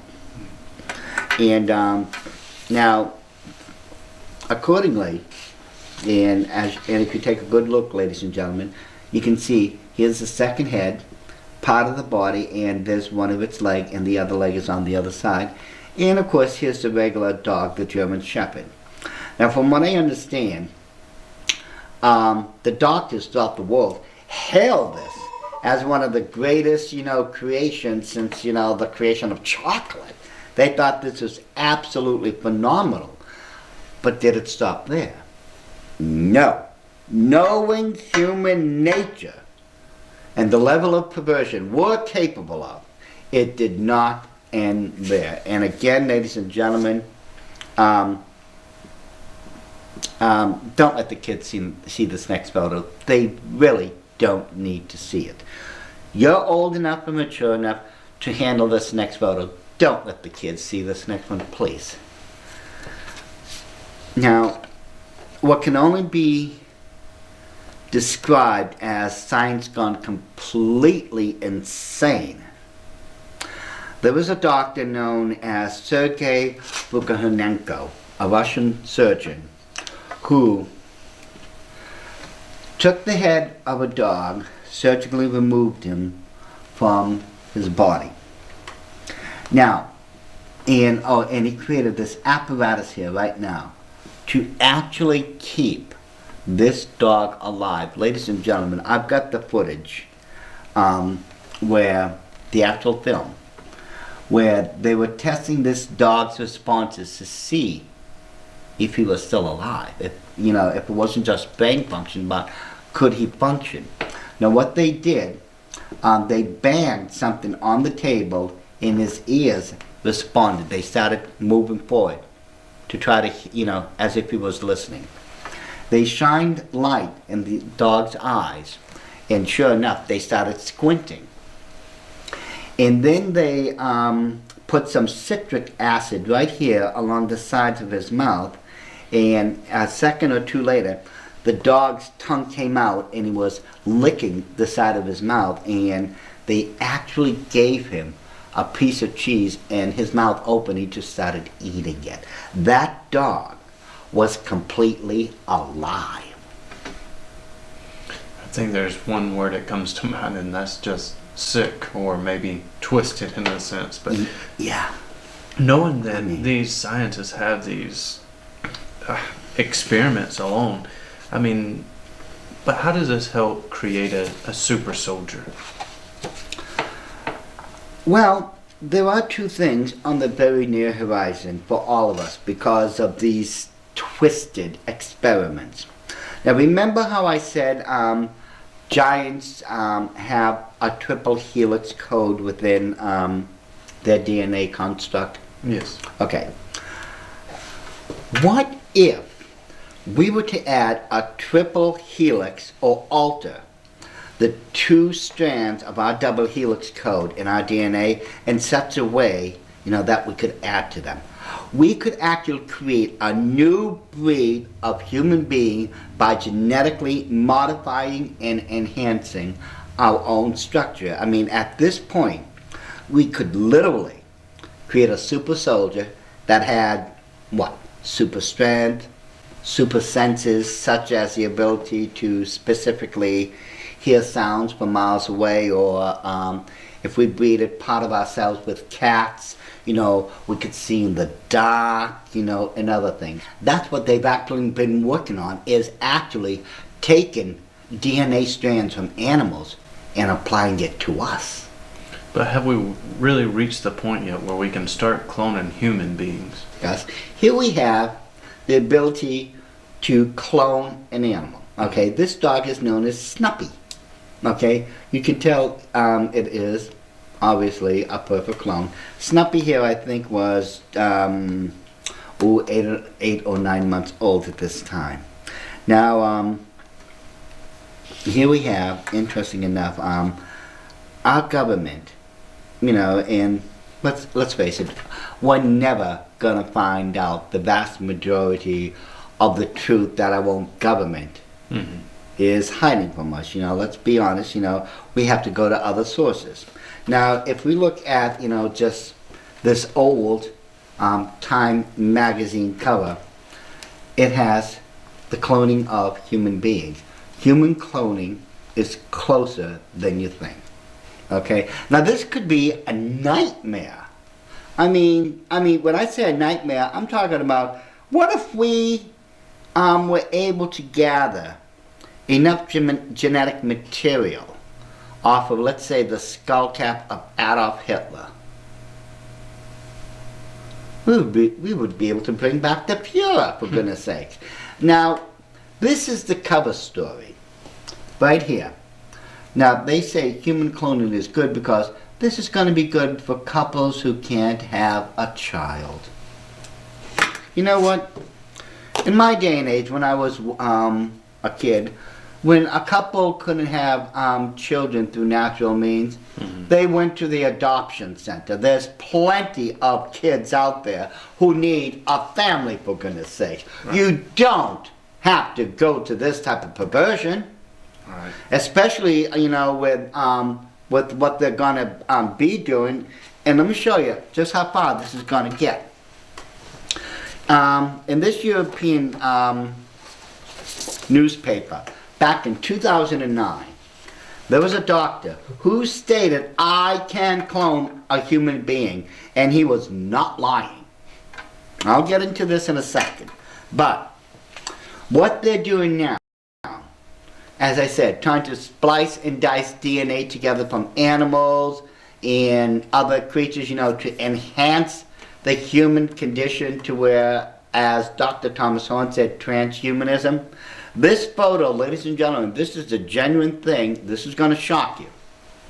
But what they did, here we have a human test mouse, and on it is a human ear. They cross genetic DNA strands and started working with the human ear. And you can see, ladies and gentlemen, place out, this is an actual photo. This is not a CGI image, just to show you how far they've pushed this. Well, before I show you this photo, in the United Kingdom, there are laws in place that for these people who are trying to work with DNA and cross species, the boundaries, there's a law, I believe it states that whatever you create can only remain alive for 10 days, then it has to be exterminated. What if, and this has been postulated, and the people of England are right, because you see, there are some people who's crossing these boundaries by creating, taking animals and crossing them with human DNA. There are those scientists there who literally, they're breaking the law, because there's at least 150 cases right now in which there have been human and animal hybrids created, and they haven't been destroyed yet. The end result is, and this one is something that was created to show what would happen if we did that, if we went all the way and crossed a human being with, let's say, a pig. The question then becomes, is this our future? Because, as I said before, this doctor here not only claims can he clone human being, but the experiments have been going on in which they're taking human DNA, mixing it with animals. All these things have been done for a purpose. every single thing we've seen, the experiments, everything. The Illuminati have a plan. I mean, this plan is so vast in its scope, it almost boggles the imagination. And part of that plan involves something I witnessed back in, I think that was the summer of 77 or 78. I was in Stuttgart, Germany at the time, and underneath the 5th Army General Hospital in Stuttgart, Germany is a giant highway. And there are buildings and such underneath it, labs. And this highway can go off, I don't know how many kilometers after kilometers. In order to find out where you're going, there was green, red, and blue, and I believe there was a yellow stripe on the ground. You look overhead, matched the color, and it told you exactly where you were going. Now, under the ground, as it says, it was, as I remember, I think it was 5 stories down. I saw the early experiments. I witnessed this for myself, in which they were experimenting on human beings back then, and they were trying to rewrite man's double helix code. Now, the early experiments were absolutely horrific. I mean, some of them were so gross, it looked like you were just looking at, like a mound of flesh. That's really the best that I could best describe it as. It was just a mound of flesh. Eventually, what had happened, they were able to break the code and rewrite it in such a way that they were finally able to create what you and I would call a gray alien. So why go through all the trouble, for instance, Nazi Germany and what they're doing underground here? Why go through all the trouble and make it look like little gray men or these flying saucers are from outer space? What are they really masquerading here? Well, see, the Illuminati have to cover up one of the greatest biblical events that's about to occur if they're going to take over the world and create the New World Order. And all these things goes back to the creation of giants. If you remember, in Genesis 6:4, it tells us that giants existed before the great flood. Mm-hmm. Now we also find out that in the same verse it tells us that giants came after the flood. It said, and also after that.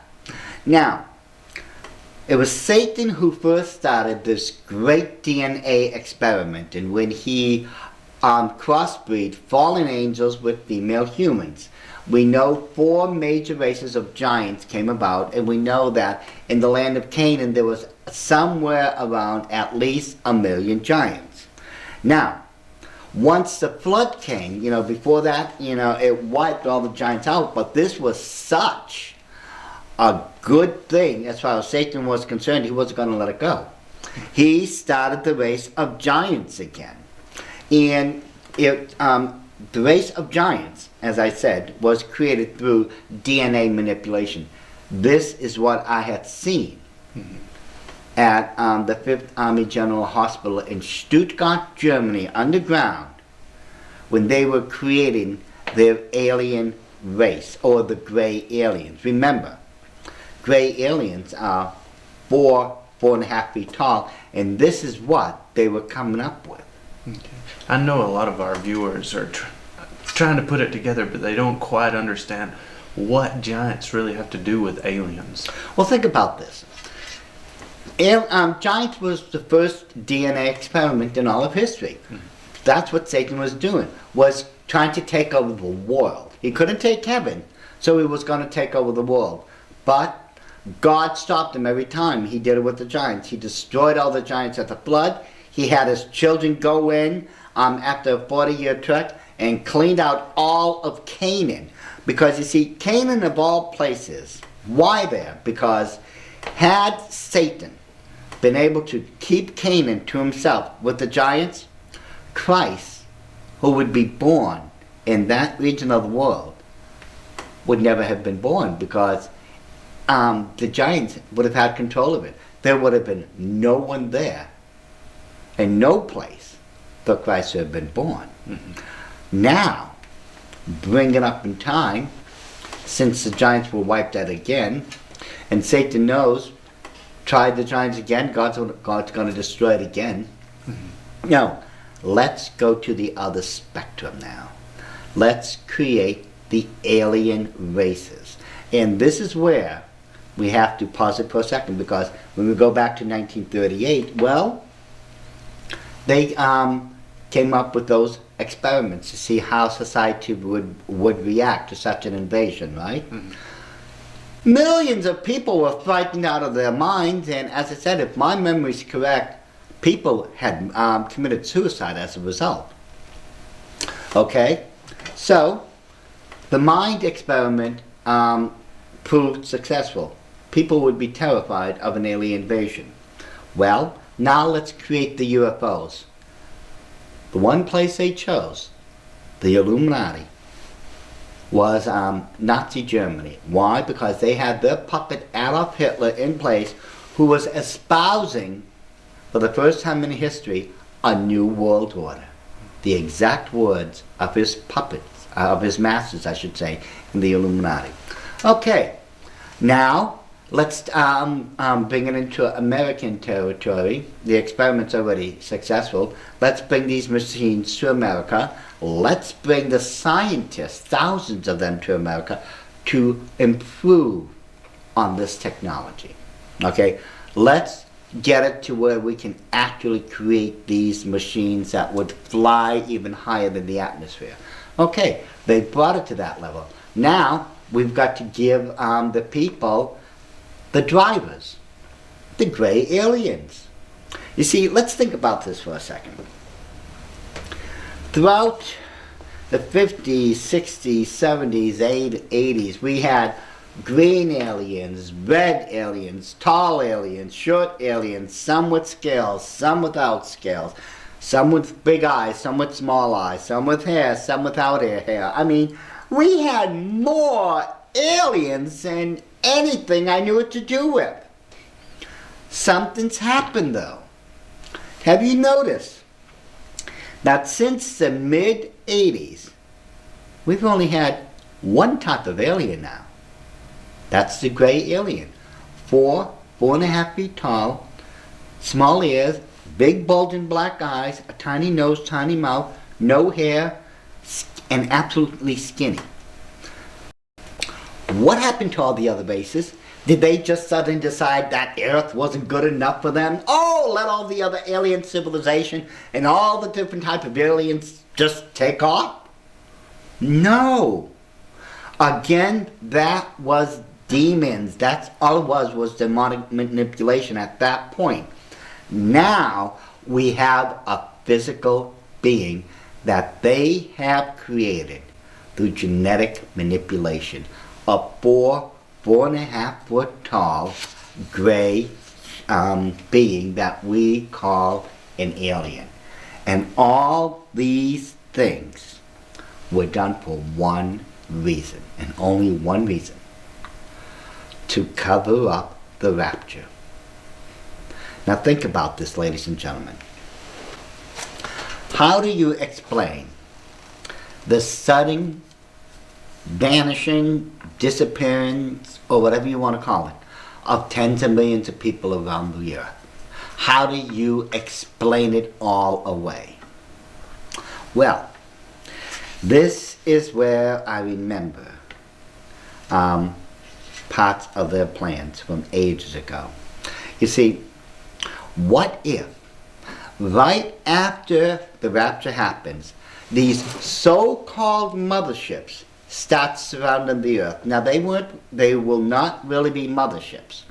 These are going to be computer-generated images that will be flashed on your television throughout, some newspaper or news report or broadcasting emergency report. Those won't really be up there, but you'll be told they are. However, we know that they have the Hannibal ships, the drill ships, all those flying saucers. What if these flying saucers start landing all around the world and these 4.5 foot tall aliens step out? And they say to the people of the earth, the ones that are left behind, and tell them, we took all those people up to our motherships because they needed re-educating. You people are truly the enlightened people who will help us and guide us, humanity, into the golden age. And it's gonna work. Simply because it plays it plays on man's ego and pride. And that destroyed the highest of all of God's creation, Lucifer. Pride goes before destruction, and the hardest spirits before the fall. And this is what's going to happen. It feeds the ego like no one's business. I did bring a number of, the cards, as always, the Illuminati cards, because they're so revealing as far as what's going on in the past, the present, and the future. Like with this card here, okay? This one says every year is getting worse. And let's face it, this year wasn't looking any better because of what had been going on. We know that it was through the Federal Reserves in conjunction with Wall Street that a lot of money marketing manipulation had been going on and disasters had been going on. Now right here, if you notice at this center card, look at this man who is standing at Wall Street, who has just been handcuffed and arrested by this police officer, right? Now remember, these cards were created back in 1982 through 1995. And even though they were created so far back, guess what, ladies and gentlemen? Just as the card predicted, we have people on Wall Street who are being arrested by the police department right now as we're speaking. And I think throughout the series we've seen how deadly accurate these cards can be for telling future events. Yes. Oh yeah. These cards, I mean, they know exactly what's going on. And interesting enough here, all this is happening because the criminal overlords are obeying their corporate masters, okay? And here, it makes it look as if the rich people don't care one way or the other, And it's interesting that the Illuminati puppets, who's that Illuminati puppet that usurper to the White House, Barack Obama. He's been doing everything to make the rich richer and the poor poorer. I mean, the evidence is there, okay? And again, as I said, he's been helping them all along through the criminal overlords and their corporate masters. Now, throughout this two-part DVD series, we have been showing flying saucers and how all these ideas of UFOs and such have been coming down to us through TV and through Hollywood, okay? And that the Illuminati cards does speak of, these UFOs and the flying saucers. Interesting enough, most people would see in this card 2 6s. But there was a third one. And this does involve aliens. That's why they mark it with, their signature. They always mark their territory, the Illuminati. And here's 1626. The third 6 is right here. All you have to do is look at this one in a mirror, and you can see it's been reversed. We also know that all these things are part of the Illuminati conditioning process. And right here, this declassified memo from the Central Intelligence Agency states, I am today transmitting to the National Security Council's proposal in which it is concluded that the problems connected with unidentified objects appear to have implications for psychological warfare as well as for intelligence and operations. It goes on to say, I suggest that we discuss at an early board meeting the possible offensive or defensive utilization of these phenomena for psychological warfare purposes, and this was written and signed by Walter B. Smith, the director himself. Now,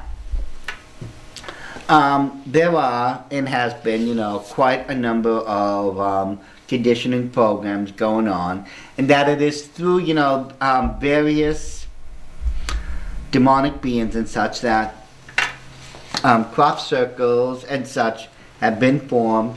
I didn't have time to get into cattle mutilations or anything like that. There was a lot of things I wish I could have put in this particular DVD set, but there just wasn't time. But we do know, and it's interesting, I know this may be hard for you to believe, Corey, but of course the United Nations arguing it, as always, we know that the United Nations, they are a success, believe it or not. On the surface it looks like they've failed. Their mandate is that they're supposed to stop wars, and yet we know they've been involved in more wars than you and I know what to do with. But that's what the Illuminati really wants. Now, if you can believe this, these people, I know this is going to be hard to swallow, but these people now have an official ambassador in case we are visited by aliens from outer space. UN selects ambassador for aliens. They have, if you read the article, right now in the wings, an ambassador for when we're visited by alien beings. Now, if you remember, I believe it was the third DVD in this series in which we were talking about concentration camps and how you can see these death camps, internment camps, concentration camps, however you want to term them. They've already been built. I don't know how many dozens of photos I've shown in the past about this. And of course the question is, why would you have concentration camps on American soil if there's no war going on? Unless, of course, you're planning to have a war. It's the same thing here. Why would you have an ambassador for aliens if we can't even prove they exist, let alone been visited by one? Unless the Illuminati is planning to have them visit us through that great deceptive plan to cover up the rapture. And it's amazing once you start looking into this, how much of the Bible that they actually know and they're trying to cover up, actually, especially within the rapture in this case. Well, you see, it's always been believed in the occult that if you could stop just one, and I mean just one prophecy of God, you stop it all. So now, this just goes to prove that this isn't necessarily just a war between man and the government, but really certain men and God. Oh yeah, this is a war that's been going on for thousands and thousands and thousands of years. This is a spiritual war, a spiritual battle that the Christians have to get woken up to now before it's too late. I mean, we don't have a generation to go. We don't have that kind of time left. Either, they get involved now or just step out of the way and let those people who want to do something do that something without being hindered. Because they're doing it right in front of our eyes. I mean, this next one will prove it. They now have, literally speaking, the sufficient advanced technology. Look over here. Here we have the biochips that I have been mentioning about right here in this photo. Okay? We also know that they have the ability to make copies of animals or clones if you want. And this is what I fear more than anything else, is that, and it has been proven, they can keep a brain outside alive of the human body, just like they did with that poor dog's head and they just kept it alive by that apparatus, just like they were able to create those chimeras. They're able to do this now. The experiments have been phenomenal. The results are, just blows the imagination. And they are only, and the card is right, they are only a short distance away from creating human clones. And if they can do that, think of what they can do. Remember, this doctor says, I can clone a human being. Think of what they could do if they decide to marry animal DNA with human DNA. I mean, this is science gone out of control. And again, the Illuminati card tells us the reason why, because when the rapture comes, I'll make them wait. Yes, not us who go before, but the ones after who miss it, because they're going to cover up everything with an alien UFO visitation. And isn't it interesting, ladies and gentlemen, how anyone who calls for repentance or anything like that, look at this guy here. They're always painted as nut jobs or as if they don't know what they're talking about. And yet, the Illuminati card here tells what's going to happen to those people during the tribulation period who repents and follow Jesus Christ. They are going to be beheaded. Scriptures makes it very clear in Revelation chapter 20 that the price is going to be martyrdom. And all along, they're going to be looking towards this one person who's going to seemingly have all the answers to all the problems. And this Antichrist person, and that's who he is the Antichrist. And the cards make it very clear, will eventually be worshipped as the new Messiah. As if this is the one we've been waiting all along, and that, because of him, we're going to end up with 1,000 points of light. Now think about this, Corey. Do you remember, it was George Bush Sr.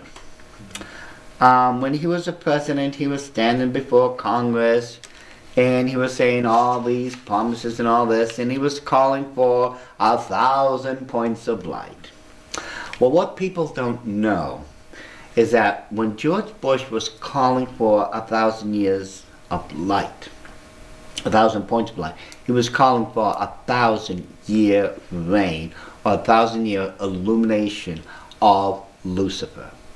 You see, this goes back to Adolf Hitler. Remember when he was saying, he was talking about the New World Order, and he was saying, we shall rule and reign in this Reich for 1,000 years. That's what he was talking about. Remember, Scripture tells us Jesus Christ is going to have a millennial reign right after the end of the Great Tribulation period.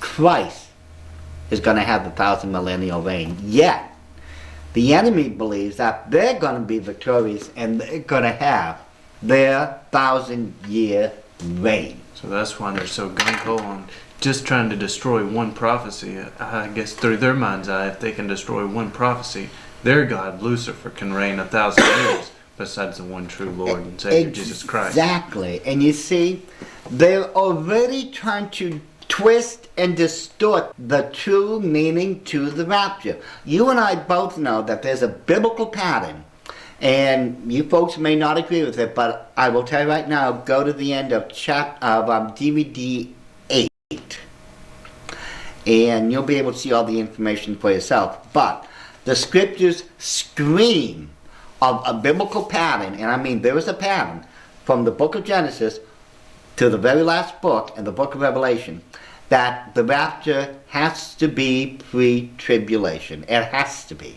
There's no really any other option, especially when we consider the next rapture that's going to happen. They're trying to twist the understanding and the meaning of the rapture. And I'll show you how. Now, in this movie, Skyline, guess what, folks? We're back to the aliens again, okay? The Earth is invaded by aliens, Okay?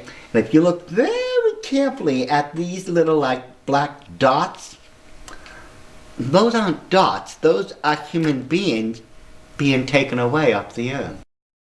Just like the rapture. And interesting enough, in the movie itself, now I had to stop my DVD player so I could get this down exactly. But if you go and put this in your regular DVD player, Mayan said that at 34 minutes and 25 seconds, a person known as Walt in the movie is asked, "Are you okay?" Walt then replies, "I saw the people in the sky like the rapture." Now, isn't that interesting? Since when in the Bible does it tell us the rapture is going to be the result of aliens? But the plans of the Order of the Illuminati says that's how it's going to happen. Now, this is part of that conditioning process that we've been subjected to since 1938. Now, in this movie, now I'm sure most people have heard of this one by now, 2012. This is about the world. Again, it's coming to an end. And there's a character in it known as Charlie Frost. Now, Charlie is asked about, what's going on and all this because there's so many disasters hitting the earth. Charlie is asked, what exactly is going to happen? Now, again, use your DVD player and in order to pick up that part of the conversation. According to my counter, it starts exactly at 31 minutes and 5 seconds into the movie. Charlie's response to that question is, the apocalypse, end of days, the judgment day, the end of the world, my friend. Christians call it the rapture, but the Mayans knew about it. The Hopis, the I Chings, the Bible, kind of. Now, notice how the lines of what the rapture truly is all about was blurred here. In the movie, the rapture is purposely being confused with other biblical events, while at the same time it's also being put on the same level as other sources of prophecy.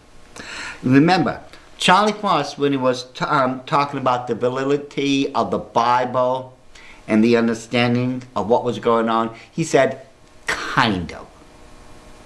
You see, in other words, the Bible can't be trusted. Now, when we, by the time, Skyline was shown in the theaters, the rapture, well, at least according to Charlie, in the other movie, may have been happening. But remember, these are two separate movies. Charlie makes it look as if the Bible can't be trusted in that department. Yet, in this movie, Skyline, we find out the rapture happens because of aliens. And once again, that's what the Illuminati's plans call for. And now that we've looked at some of the movies, I want you to take a quick look at a TV series known as V. Like the original miniseries of 1983, the new version of V has aliens that are really lizards underneath their skins. However, there are Illuminati symbols and very powerful Illuminati ritual practices that were being performed in this new series. Now, here is what's known as a thaumaturgical triangle. Okay? This symbol, and you don't need these symbols in particular, but you need the circle and the triangle. This symbol must, well, if you want to, as a solo practitioner in witchcraft or Satanism or even in the Illuminati, you would step into this circle in what's known as being skyclad or without any clothes on. And within this circle, you would communicate directly with demons. Now, this particular symbol, as a solo practitioner, you can cast spells with, and you can do a lot of other things with as a solo practitioner by using the thaumaturgical triangle. Now, interesting enough, on these motherships in the new TV series of V, there was 29 motherships and they surrounded the Earth. And the head of this alien invasion, and that's what it was, we just didn't know it yet, her name was Anna. Now, Anna would be able to control her people and other people by stepping inside of a thaumaturgical triangle also. And this symbol is taken from the show, and it was on the ground that Anna would step into exactly as she should be. She was sky-clad, she was without clothes, and she would step into this thaumaturgical triangle, and she would actually cast through telepathy, casting of spells, what's known as bliss. She was able to do this and control the emotions of her own people. And eventually you find out she's able to, through this symbol and through telepathy, control human beings. And the whole of the manipulation, the experiments, the convincing people that there are really aliens and UFOs and all these things are going on right now to where they can cover up the rapture. And it's interesting enough, there's this one dear sweet lady, her name is Kathleen Riley, who came up with this drawing right here, where it says, "They shall mingle themselves with the seed of men. They will combine with one another in the seeds of men." And this is what they ended up with, an alien. And that's what's been going on all along, ladies and gentlemen. Everything you've seen in this 2-part DVD set is coming down to where the Illuminati is desperately trying to cover up the rapture.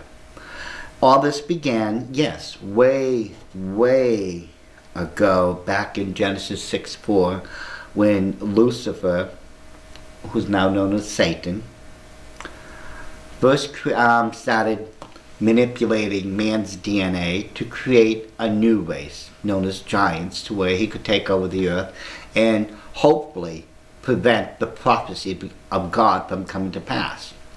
If he could prevent the birth of Christ, he could prevent us getting saved. And if he could do that, he wouldn't have to worry about the future, but he wasn't able to stop those prophecies. So he continued. And the lie continues to this day. They created great stone works, stone circles, stone cities, where demons and all type of demonic forces could be summoned by sacrificing human lives. Nowadays, yes, you see these things going on greater. Stone circles now have crop circles next to them, and crop circles are being visited by supposedly these alien balls of light. But as the film has shown, those aren't aliens. No, those are all demons. These demons, again, are all followers of Satan. They fell with him. And they're all still trying to stop the prophecies. But right now, they haven't been able to, and they never will.